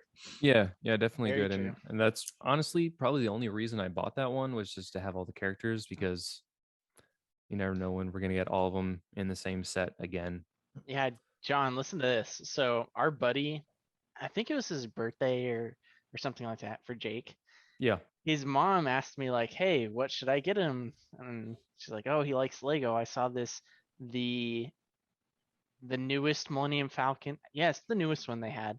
The one where they actually got the circular like shape, right? Yep. They're like, oh man, we have the set, and his mom was like, oh, we have the set for like, it's like $100, $110 in the store. And I'm like, oh, he just got the UCS Millennium Falcon. I don't know. Get him the Bad Batch shuttle. And then next thing I know, like he's saying that he was saying that he was getting the Bad Batch shuttle. I was like, come on. I should have just told him. Talked him out of it. Yeah. I should have just told him. Well, I didn't even know. He didn't tell us that he was getting it. Until it was shipped or whatever. Yeah. Yeah, I think I asked him. I was like, so you're gonna like get any of the sets? He's like, I don't know, maybe one of these days. You literally can't buy a Lego set for a Lego fan, because they're just gonna buy it themselves anyways. Yep. It is tough. I'm looking through, and I don't think I have the Bad Batch shuttle as far as summer goes. I don't. Besides, you didn't buy the Ahsoka Darth Maul duel. I'm going to buy them all, of course. I just haven't pulled the trigger yet on any. I have that one. How did you like the Darth Maul duel? I love it. I just feel like $20 is too much money, and because it's like you compare it to when you compare it to the other dual sets that have been $20, it presents just from like the sheer amount of stuff you get, it is less, and that is annoying. And like it was the one set this summer where like you could have thrown in a white clone trooper, or like to guard like I think a shock trooper to guard the jail cell, because they do in the show. Yeah. And like that would have like, and I have this thing where there is just, I can't remember the word. But the value of something is not solely to like I don't think the value of like a Lego City minifigure is the same as a Darth Maul figure, right? Like obviously same amount of plastic, but they are just like the value of a Darth Maul or the value of an Ahsoka, because it is that character. is just more than inherently more. So like I can see that. I think it's worth the $20, but I really don't think it's worth the $20, if that makes sense. 100%. Like I just needed a clone trooper and it would have been nice, but can't have nice things. No. Or even adding some sort of functionality. I'm just kind of thinking off the top of my head, like a big platform, and then you know how was it the 05 Obi-Wan Mustafar fight where they had the swing arms and you could those were fight. very bad. Yeah, they were really very bad. Basically, all that was one giant Technic piece that just goes super, super far for each character, and they're on. If you've ever seen like the basketball, I think they were like the basketball. Yeah. Were they? Yep. I have no idea what they were from, but they were like they were like little hockey pucks. Yeah, they were like the basketball, the Lego basketball sets where you could just like stick a giant Technic piece in them, and then stick a giant Technic piece in the other one, and then just like aim them at each other and just turn. My problem with them is that when I would like move them, they would just flip over because they were too top heavy or something. Yeah, I remember seeing that every time in your review. Yeah. Yep. Yeah, they would have. That would happen also. Yeah. That's annoying. Yeah, this new set. I agree. It's so small. Everything in the set can fit in the palm of your hand. Right. It's a lot smaller than the Obi-Wan and Anakin one. The new Mustafar. Yeah, the new Mustafar is like twice the size. Wow. Yeah, it's kind of sad. You're just missing out on a lot of value there. It feels like just one clone trooper, I think, would have made it unquestionably worth the money, but absolutely, as it stands, just not so much. It almost seems like yeah, it almost seems like they're trying to get some sort of like uniformity between their sets, to where like, oh, the duels are gonna have 2 characters. Oh, this price range is gonna have this. There certainly is with the box art. I agree the dual sets seem to be going that way, and that's fine. Although I think you shouldn't like set such a strong boundary. Although they probably, given the way Lego is, never even considered putting a clone trooper in there. So to be fair, there's that as well.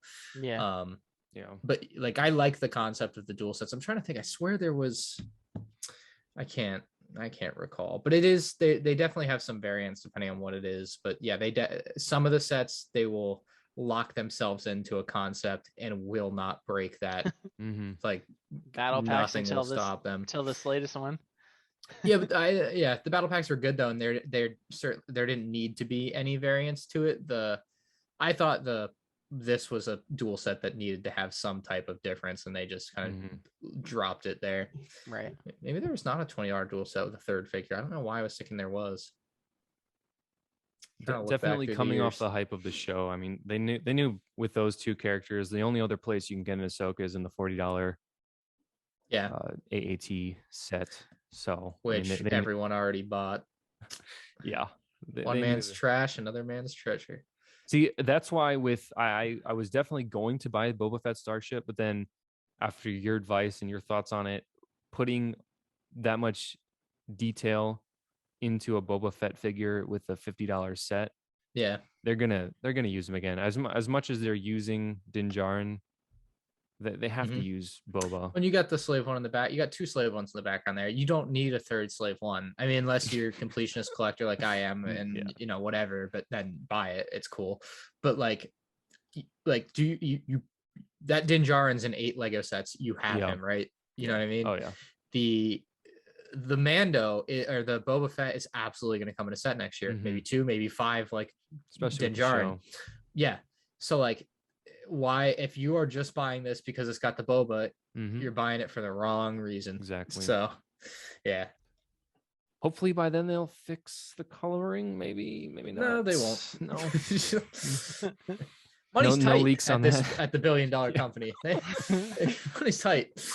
They're making more money than ever. They gotta keep it. They're strapped for cash. I wonder how much they actually have to pay for licensing. Like I would guess about 20%. It's got to be a lot. You think a flat fee plus royalties? Maybe. Yeah, that would sound right. I can't imagine it'd be more than 20%, but I want to say 20% sounds right. I do know. So if you're like a wholesaler for Lego, like if you're Walmart, Target, or like mom and pop shop or whatever, if you're buying a non-licensed set, you get it for 40% less than retail. For most sets, I think for like Lego City, blah blah blah. I think they changed it very recently within the last year or two. So like Ninjago would be 35% under retail. There were some changes they made to make themselves more money, but essentially non-licensed 40%, and then for themes like Star Wars, Marvel, whatever, you get 30% off retail price. So the margin is less by 10%. Yep. So the other thing I know that Lego says they do is that they spread the licensing costs amongst the themes so that there isn't such a disparity between the value of what, like Lego might make a little bit less money on a Star Wars set than they would on a city set because they've spread this cost of licensing across the themes, but they'll still sell more of the Star Wars set or whatever. So they'll make more money in the long run, just less percentage on each unit or something. That's weird. That would be my understanding of it. Yeah, I wonder if they like percent it, like divided up somewhat. Yeah, I have no idea. Divided up between like sets so that they make more between the big sets. No clue. But yeah, I'm sure some sets make more than others, but in general, most sets just probably make them like 30% pure profit or something stupid. Like they're not losing money. So no. They're fine. Like if their retailers get 30% profit, they're probably getting 30% profit type of deal. I just feel as if at this point, Lego hates that Star Wars is their top dog. Yeah. And they... It's so true. They want us to be like, hey, we've got these dots sets, or we've got these other stuff. Why don't you look at these? Even with the Marvel CMF series, like, hey, we've got Marvel sets. Why aren't you guys buying those? Why are you? Oh, people are buying. Marvel's popular. You think so? I don't know. Yeah. The Marvel CMF sold out like immediately. It's wild. Well, yeah, you know how much trouble you've had getting them, John. Well, yeah, I went on a nice little hunt. I found the Walgreens trick on Reddit. That was a fun one. They have a mark. What's the Walgreens trick? So did I Google like Lego Marvel minifigures? Because they weren't at Walmart, they weren't at Target. Obviously those are the two places you look for Lego. Then I Googled it. I found someone on Reddit posted they were in Walgreens. Not many of them, because I think they just probably get the 6 count boxes. Yeah, maybe. And they marked them for $3.99 because they're still under the prior minifigure series pricing. Oh. So it was marked under a 2019 series. It was like Leaf something. So the barcode comes under Leaf for $3.99. That is odd. I got like 5-6 of them for $1 off. And then the rest, of course, I got at Barnes & Noble because I think they had a total of 3 boxes. So I was able to grab one of the boxes, which is pretty cool. Well, that is cool. Yeah, Barnes & Noble's was my hookup to make sure I got a complete set, because thankfully they did it right. And one box has 3 full sets, which, if not the case, would have made my life much more difficult. I bought the 6-packs. David, what did you buy, if you bought any? I haven't bought any actually yet. Okay. I've been kind of just like pacing myself with Lego. Like slowly buy what I want. Yeah, I feel you. It's a lot. Just like shoving stuff down our throat. Yeah, it doesn't end, which I think will come to a head in like 5 to 10 years for most people, where they're just like, okay, this is too much, I'm done. Something like that. Yeah, I mean, especially with all the content coming, it's hard to say when. Oh yeah, they'll just, maybe it'll get to a point where they pull things like minifigure lineups for a UCS gunship, or they'll do that to the point where we as consumers have to do something with our wallets. Because when they put us in a catch-22 situation and say, if you want more prequel sets, buy it, but we didn't do what you asked for. Yeah, it's like buy. Like, yeah, it's fascinating. What do we do? Stuff, because then we don't buy it because of the figures, and they say, oh, people don't want prequel sets. We're not going to make them anymore. Okay, this is the only thing I'll say. Land speeder. Yeah, right. Which I don't think that's a bad one. No. I think that's a fine thing. I think the timing's bad, but it's like it needed to be done. But no, it is so ironic the designers had the gall to be like, we hope you don't say, oh, I don't like this minifigure now. And it's like, yeah, and we hoped you wouldn't say, oh, we're not going to do the minifigures you asked for. So, in like what? Anyway, like, oh, so Mace Windu is the choice. Yeah, you want to close on 2022 rumors? Yeah, there's some new ones. Let's do it. I guess everything's new for the podcast people that haven't listened in a month, but yeah. Yeah, I watched your recent video, but you'll have to remind us and we can talk about them. Recorded a new one before this. I have to make another one already. So I have my whole list here. We can go through it. So Sweet. Snowtrooper battle pack, $20, 3 Snowtroopers, Hoth Scout Trooper, minifigure stands, $20. Goodness. So me in like 2010, 11, 12 was so scared of the day that this would happen, and it happened. Now, fortunately, unlike me of 2010, 11, 12, whatever, I have a pretty steady income now, so I can like afford a $20 battle pack. But like the prospect of a $20 battle pack, when they started, you know how they like year over year would increase the battle pack by like $1. Yeah. I was like, oh man, one day battle packs will cost $20. That's gonna suck. And now technically you have it on your shelf behind you. Technically it happened a couple years ago, but I really feel like this is the first time where it's $20 and they mean it, you know? $20 when we get 4 figures. Right. It is a day of reckoning. It is like the fear of 13-year-old me and probably many others, and it's been realized.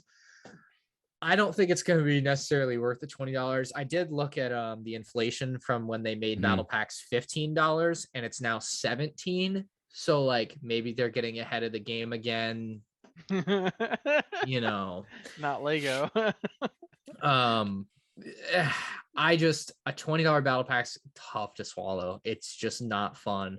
Like if you look at the battle packs from 2007 and do inflation from $10, that's only $13 now. Yeah. Like it's like, but the flip side of that is like the quality of figures is much higher, right? True. So do you recall when they took off the Build Your Army moniker? I feel like that was pretty quick. That was after the first one, right? So they did it for like the first it was definitely on the first 4 battle packs or 4 years of battle packs up through the Snowtrooper ones. Oh, really? And then they kept doing, so like it was weird. There were different, even on the first one in 2007, some of them had Build Your Army, some of them had the circle with the character but didn't say Build Your Army, and some of them didn't have it at all. I've been down, I just recently went down the rabbit. I already knew that, but I've been refreshing my give me 2 seconds. I gotta show this. The rabbit hole. Yes. You just can't build your army with $20 a battle pack. Like it's unfortunate because it's like the kids are who these are for, and the kids don't have $20 a battle pack. No, they don't. 99% of the time. No way. Like I was like, shoot, man, I wouldn't be getting a lot of Lego sets if I was a kid nowadays. Okay, so I have 2 droid battle packs here that I recently. One of them I've had for a while. The other great sets. But obviously both from 2007. So you can see on one of them here, there on this side, it says Build Your Army and everything. The other one just has the droid without the words. And then there's another version of the box. And that's a smaller box? None of that. These are both just battle pack boxes. They're same size. Oh shoot, that's weird. Small boxes were 2010 and 11 sets basically. And those are still harder to come by. I want to wait for him to come back. I want to show the next part. No, the small box were a whole different thing. But now I want to collect all the variants of the battle pack boxes. That's so dumb. That's a deep rabbit hole. It's not good. I did like that they had like the other sets of that January wave on the back. I thought that was I remember when cool. they used to do that. Those look nice. You know, got the ATS Grievous Fighter. Okay, so let me show you this too. I realized this one blew my mind more because I already knew about the front of the box and I had the variants of that. But the top of the box, one of them has like an extension of the box art and the other one doesn't. Oh, weird. Oh yeah. Yeah, I just like whoa. The gradient there. It is weird to me why is a box being changed like that mid-run? Like why is every box not made the same? It's just little things that I don't understand and would love to know more about so we can make conspiracy theories for in the meantime. All right. It's got to be something as stupid as the art director designer got promoted to the new thing and then the intern comes in and is like, let's change this. Another really dumb thing about I say dumb just as in like why I care about it about these battle packs is the boxes for 2007 and 2008 were also slightly bigger than the battle pack boxes from every year after that. Like these were just slightly thicker and slightly taller, like by millimeters, but it's like Weird. they are bigger. So That's I don't weird. know. It's The fun facts of the day. it is very, I don't know if I call them fun, but they are facts. 2022, so battle pack $20, the childhood nightmares realized. Is there a chance those are going to be more detailed? I think, did you mention that in your video? Well, I mean, I don't know. Oh, I don't know, but yeah, I would hope you're getting a little something extra for your money. Apparently that is in the form of minifigure stands as it stands now. That's what you mentioned. Sheesh. Yeah. I don't know why we're doing that. But yeah. Happy Joker's not happy anymore. Razor Crest Microfighter, $10. Yeah. Okay. Yeah. Another Mando minifigure, like this is like the 8th one. I'm gonna wager and say they will give him arm printing. They will give him arm printing. Actually, that's a good point. The thing about arm printing that I heard, the reason it's becoming more common, is essentially a certain machine is what prints on the arms or doesn't when they make the arms or whatever, and as they replace their old machines with new ones, they're buying the ones that can do arm printing, so that's why it's becoming more common. Yeah. I remember that was super rare. Yeah, because it was like on the Boba Fett, and that's what part of Greedo. I have that Greedo. Yes, the OG Greedo. Ironically, they didn't make the new Greedo as good as the old one. It's like, what are you because doing? I knew I wasn't gonna get that set. I was low key happy that he didn't have the arm printing in a very selfish way. Hoth ATST $50, 586 pieces. Goodness. ATST pilot, Chewbacca, Rebel soldier, Imperial probe droid. No, so I like the prospects of this one. This one should look different because, like, so if we take the most comparable ATST to it, being the 2016 one from Rogue One, it had 449 pieces. This one has over 100 more pieces. Something's different about the build, and I'm excited about that. So, do you have a price on that? It sounds like it's 50. Gonna be 50. Yeah. Yeah. So how similar is it going to be to the Mando? Mandalorian one? It's got to be similar.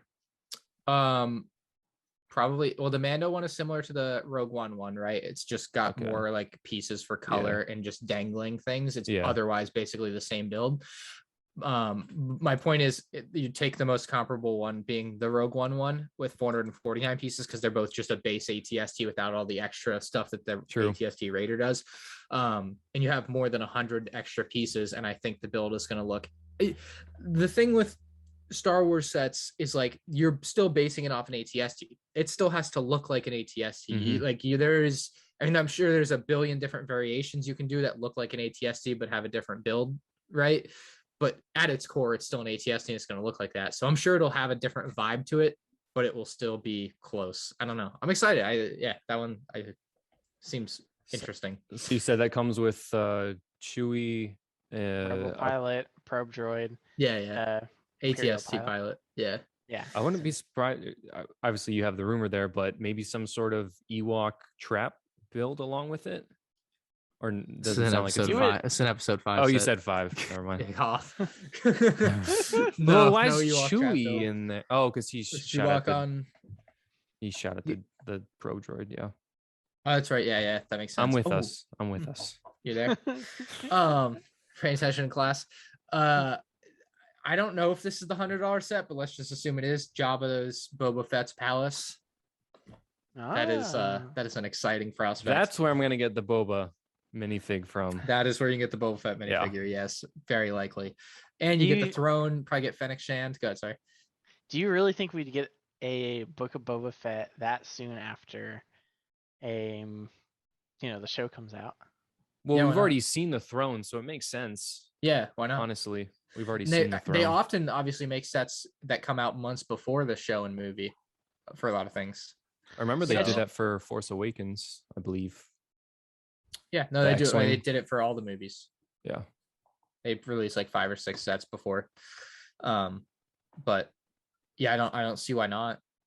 Yeah, it just seems like I don't know if I can say they're doing it less than they used to, or it's just maybe it's just like there's not as much content with movies wise with Last Jedi. They did it with all the movies. Like all the movies had sets come out months before. True. And they're still TV doing it with shows. like Shang-Chi and other movies now, even the delayed ones. The only TV show examples really are Mando. And Mando season 1, they had the ATSC Raider that came out like 2 months before. Yeah. And then Mando season 2, they had the one's $30 set, the Tatooine set that came out in January right after the show. So this kind of lines up in that vein. True. Yeah. So I don't see why that'd be sweet. What couldn't happen, but I am very excited for the possibilities of it. $100 because we don't often get $100 set in January or like in that time frame. That's a lot. I'm excited. You do a lot there. Breaking the budget already. You can't do a full palace for that money, in my opinion, like you did in 2012. Like that's true. It's just bigger. Or that one was $120. This one $100. So it's gonna be a lot smaller. Yeah. I wouldn't say a lot smaller, but I think just conceptually a different build. Like I think you just get a different thing there. I think it's more interior focused versus putting a lot of pieces into building up that external look of it. I agree. But we'll see. Shoot, what do we have here? Mandalorian helmet set, Luke pilot helmet set, AT-AT pilot helmet set. Thoughts on helmets? I like the lineup. I think the Luke is gonna get whacked. And they better start going to prequel helmets. That's my other thought. There's the third year of helmet sets, not a single prequel set. Unlimited possibilities. They could literally make every single clone helmet, and everyone would buy every single one. 90% of people would buy every single one. Just do like some popular. Like, damn. The 3 years. One, the blue one. Yeah, the blue one. Oh man, I don't know. I've never been a real fan of the. Yeah, I've never really been a fan of them that much. I have Boba Fett's, and that's it. Oh, that's nice.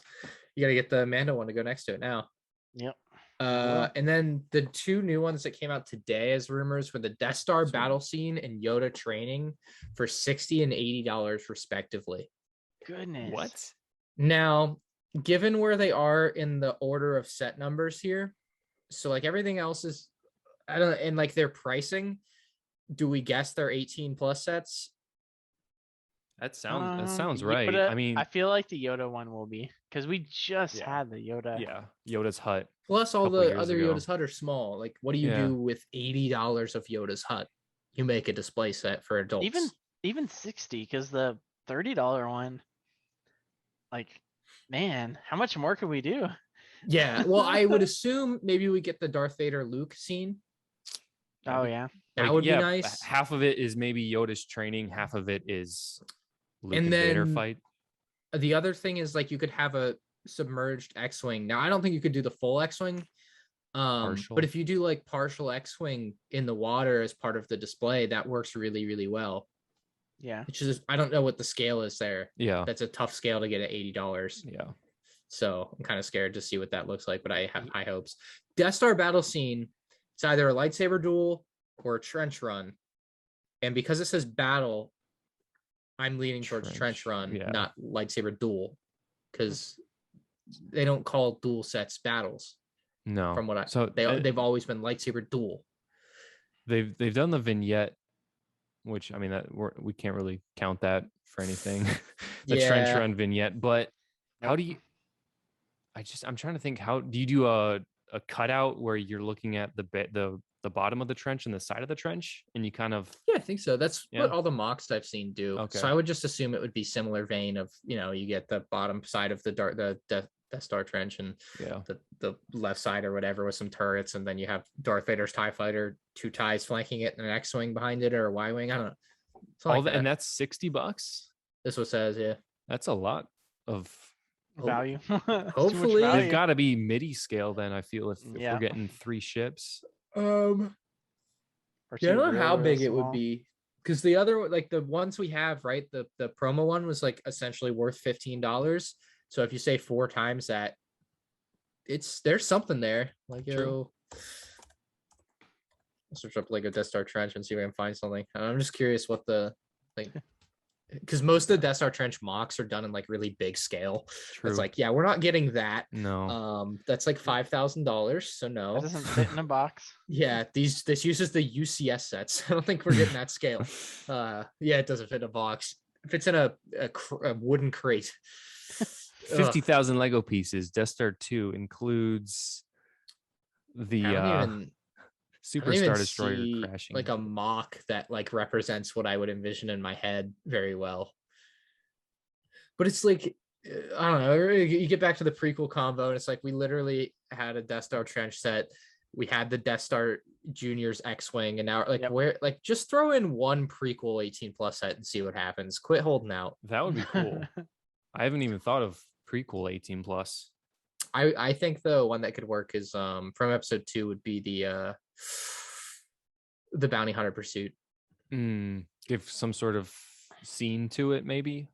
Well, you just make the ships huge. Just put not even huge. Just do it like $80. Give them little stands, and so you can just have them chasing each other or something, like on black stands for display.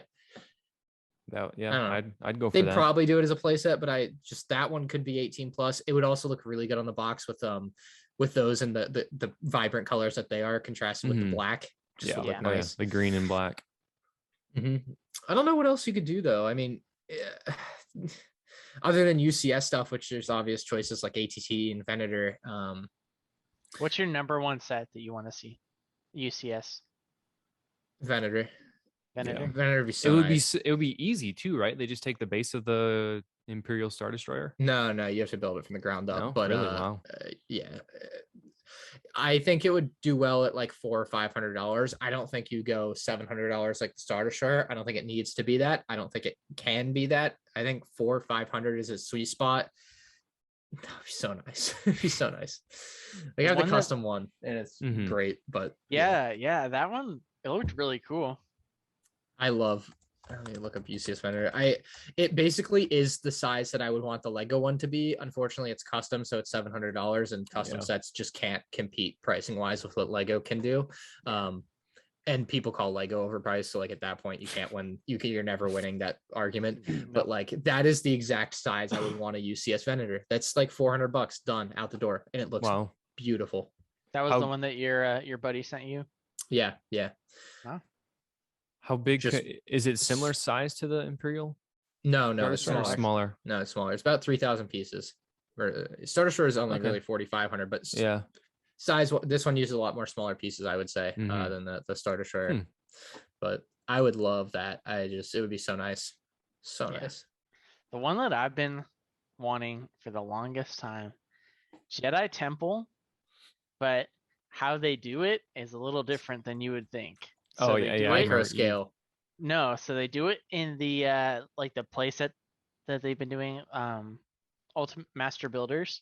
So they've been doing these Master Builders, so they do it in that kind of scale, and they have like the majority of the temple that you buy in that, and then they have these smaller sets that are the actual like rooms inside the temple, like $20 to $50 that you attach. Yep, like modular. So you have to buy the shell, and then you buy DLC. Yeah, you have the shell with the and then once you're done, you have a full Jedi Temple. Yeah. How much does this cost altogether in your head? Like, I don't know, man. Because like you think of the other one being like, $200 for the. So I don't know, probably $500, $400. Yeah, it'd be so nice. I'm all so aboard cool. On that. It'd be so all cool. Aboard. I would love like a $50 to $100 architecture style, just like micro scale. Like you saw that Disney castle they just made micro scale. I haven't seen it, but if you look up Lego Disney Castle micro or something, you probably find it. But it's brand new.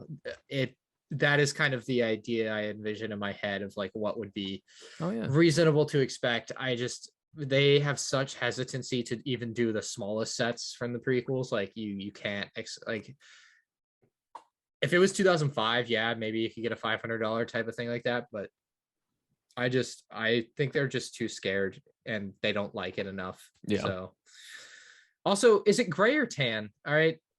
Honestly, is it gray or tan? All the Jedi Temple. I think it's gray. I'm pretty sure it's gray. You say that, Jedi but it's. Temple. I think it's like the. I think it's like the. It's like the Bad Batch shuttle.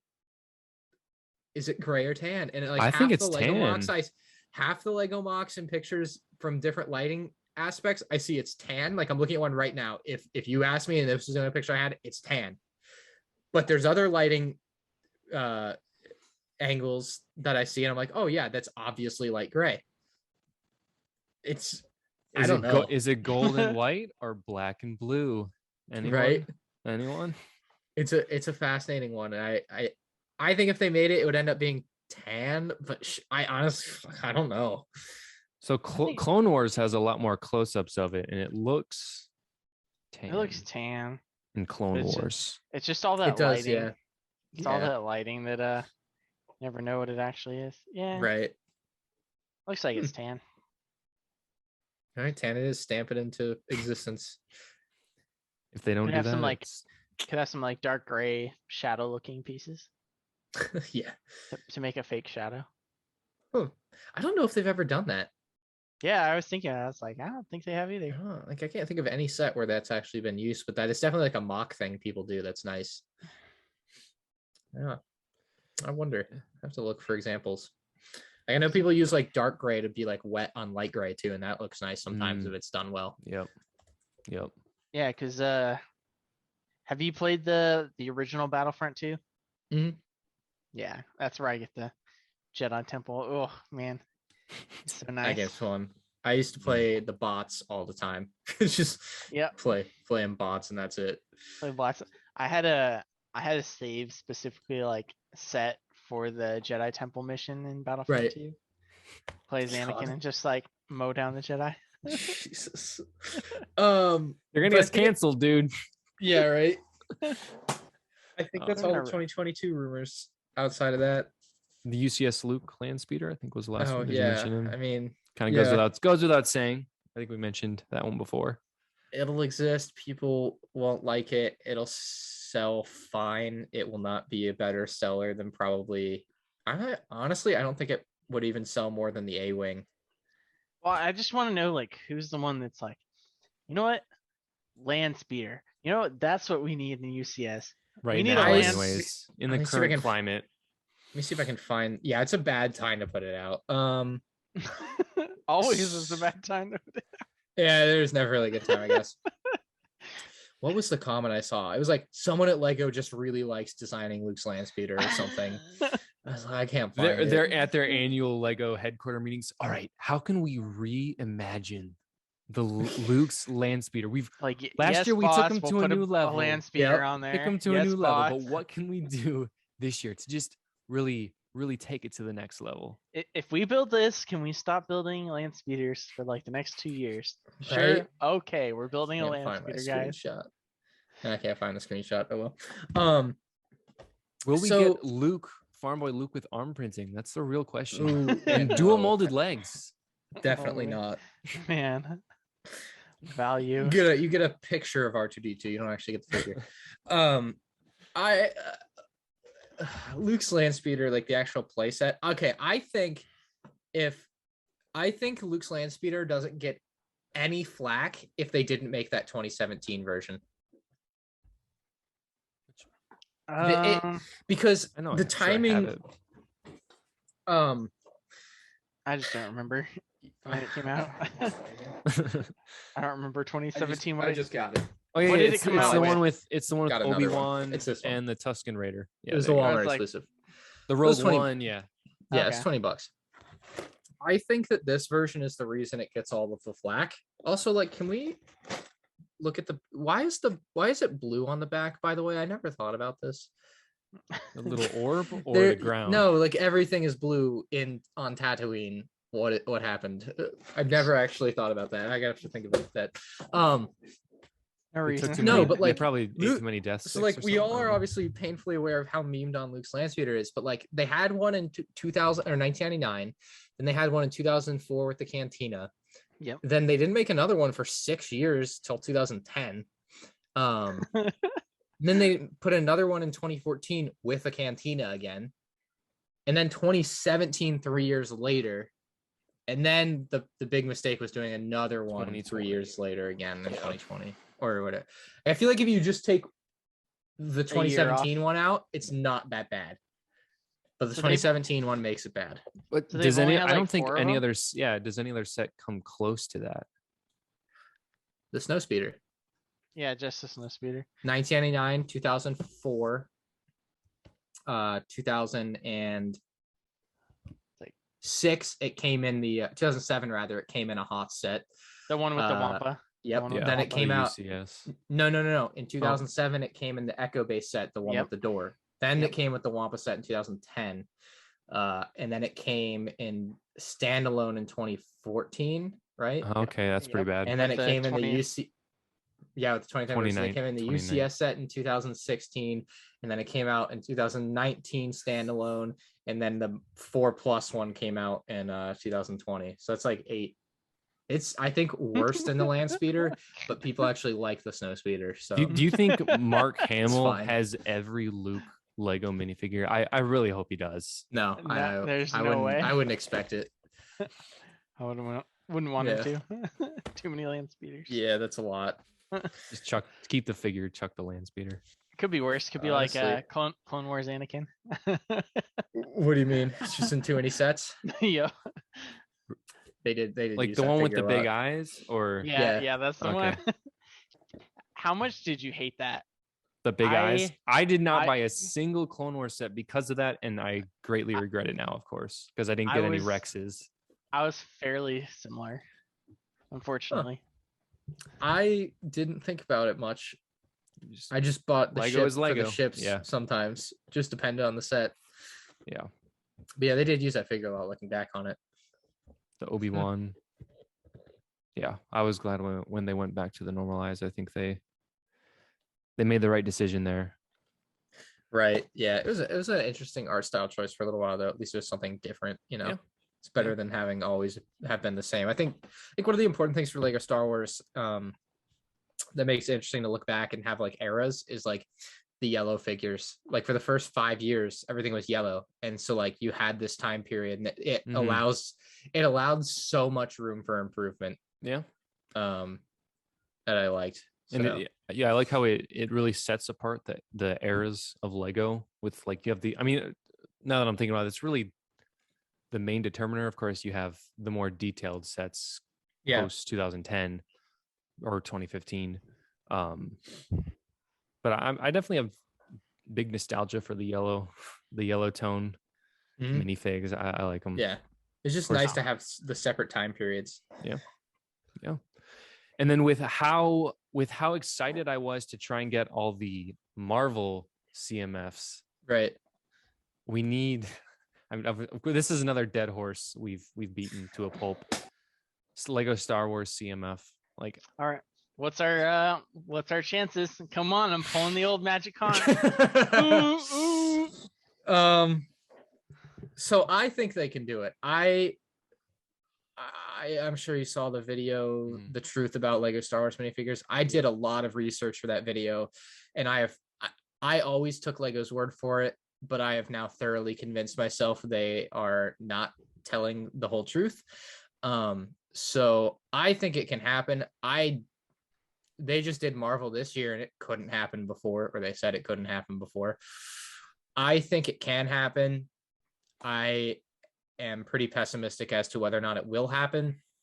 There are the minifig packs, which we actually kind of neglected to cover. I saw that, and that was the minifig packs appear to be happening. And if that's happening, why can't other things happen? You know what I mean? So like, I don't think I saw those. There's nothing really to see. They just they exist, or they're supposed to exist next year for $15 each. They're the packs that are like Lego Store exclusives. They have 3 or 4 minifigures and little crappy builds most of the time. Okay. So are those gonna be Lego Store exclusives? Is that what the word was on that? You would assume so. All the other ones have been. So you can buy them on Lego.com too. But yeah, true. That's fair. I'll buy a bunch of them until they tell you can't, because Lego controls their website like a-holes. So I'll just go to the store and wear disguises in and out as I buy more. The good thing is my store, my mustache out that day. Disney Springs, they have 3 different registers, so I can just keep going to different registers. They'll never figure it out. You just bought these. Oh no, I don't know what you're talking about. They have to know you by now, right?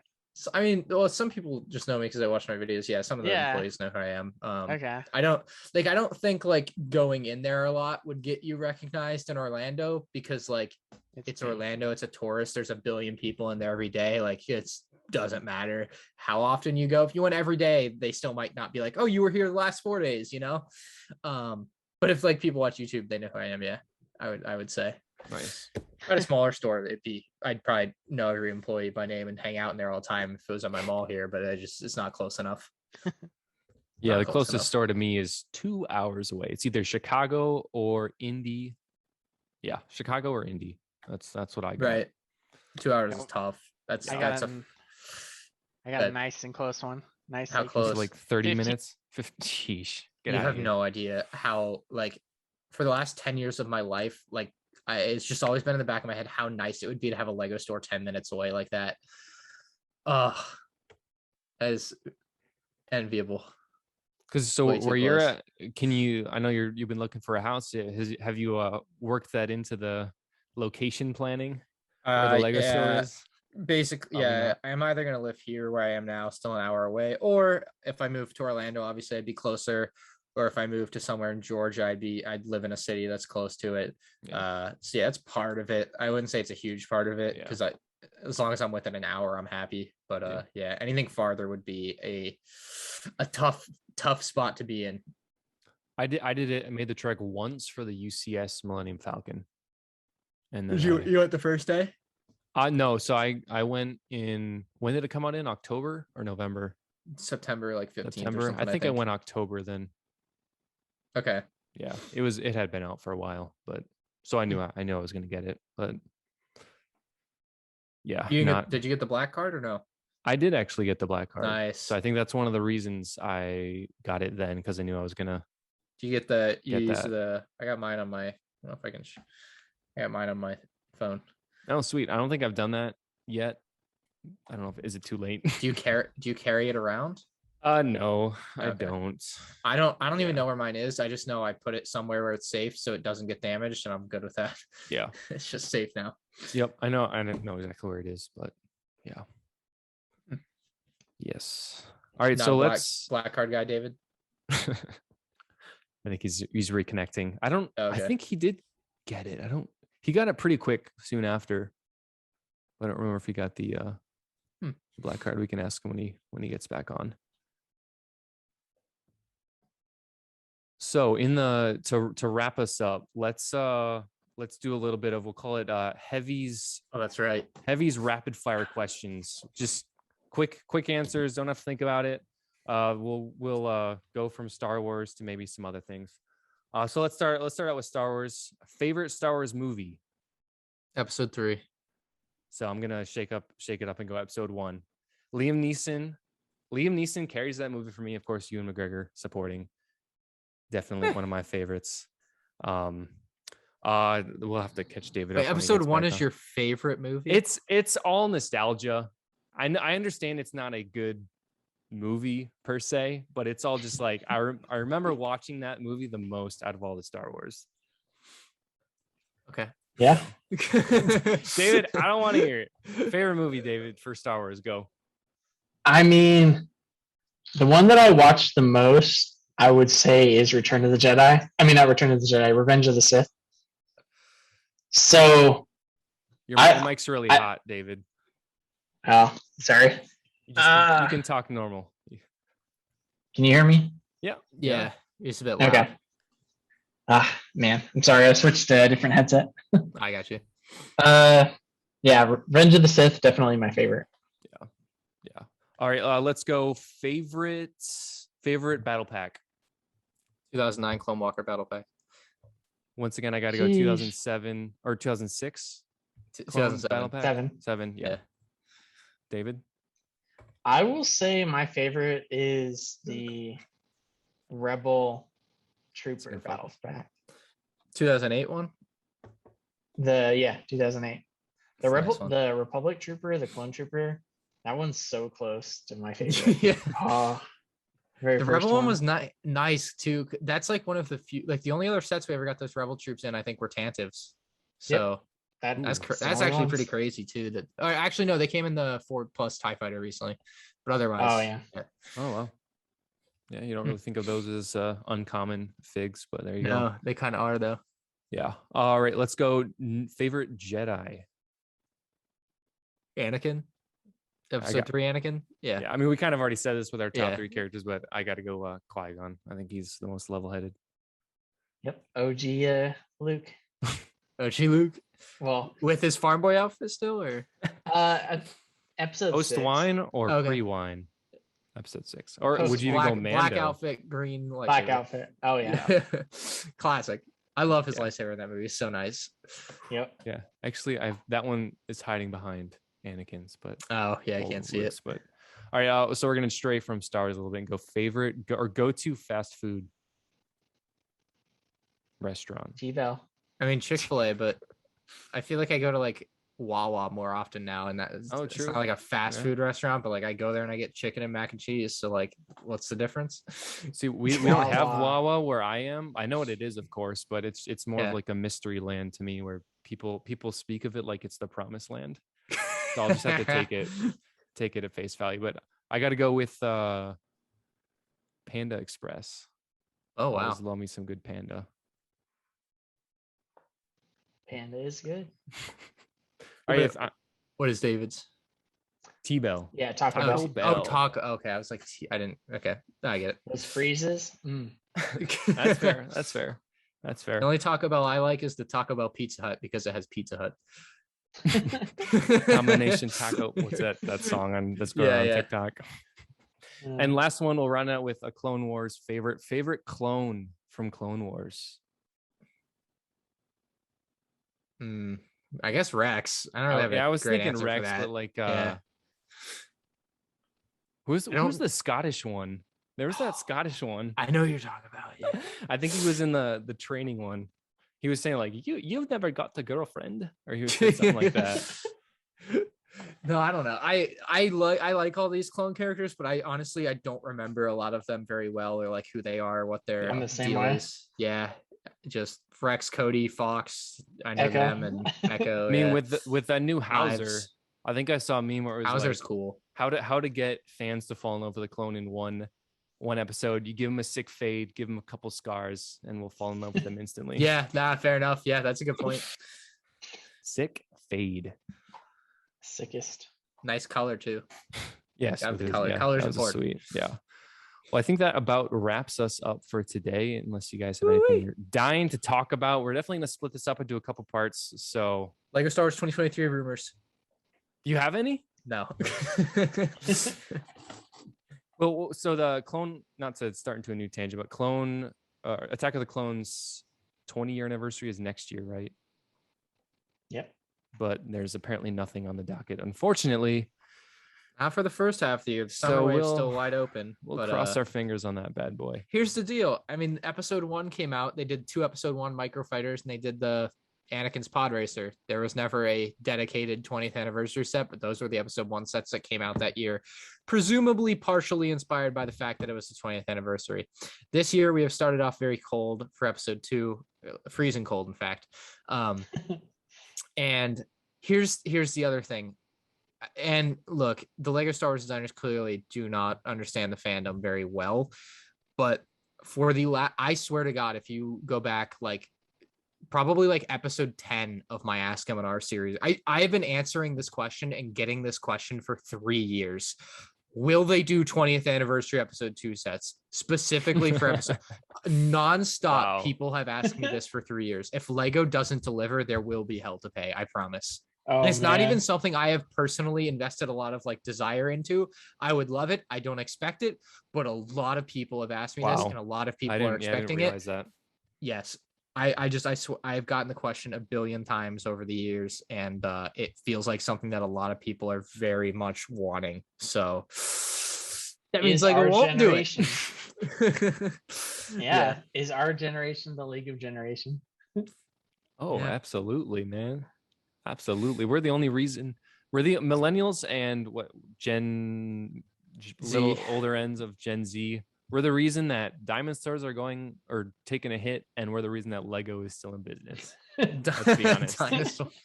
Dinosaurs are still popular. I don't know what you're talking about. They're coming back a little bit. Little kids love dinosaurs. Oh, I said diamonds. Oh, diamonds. Diamonds. Dinosaurs. Yeah. Diamonds. Yeah, I'm not diamonds. No chance. Diamond hands. You're like dinosaur? Nope. No, I thought he was a Oh, dinosaur. you kidding me? Yeah. Dinos will never go out of style. Yeah. No, I got you. Diamonds. Well, I think that about puts the end to it. So we'll. It has been a pleasure. Thank you, guys. Yeah, you're always Thanks for welcome to having come us. back if you're ever available or want to do another podcast like this. Always Yeah, if open. there's some big Lego Star Wars stuff, hit me up. Absolutely. Down to chat. If you ever want to Absolutely. talk about what books to read, man, I got you. I got these guys on some good ones. Oh yeah, we've got a lot. Darth Bane, man. Darth Bane is my favorite. I gotta get through trilogy. Thrawn. I really gotta get through Thrawn before Well, I you can. got to go through the old ones. Go Right. through the old ones. The Okay. Heir to the Empire. Go through that series. Once Right. you do that series, and then do Darth Bane. Like Yeah. those are my two favorite. Okay. I made the mistake of reading Darth Bane first because now every Star Wars book just isn't as good. That Yeah. that can happen. Yeah. But yeah, so thanks for hopping on for a podcast. Yeah. and Thanks we'll, for inviting me. Does Jake say something to end us off? I don't remember. But we already pooched the ending. Thanks for watching, guys.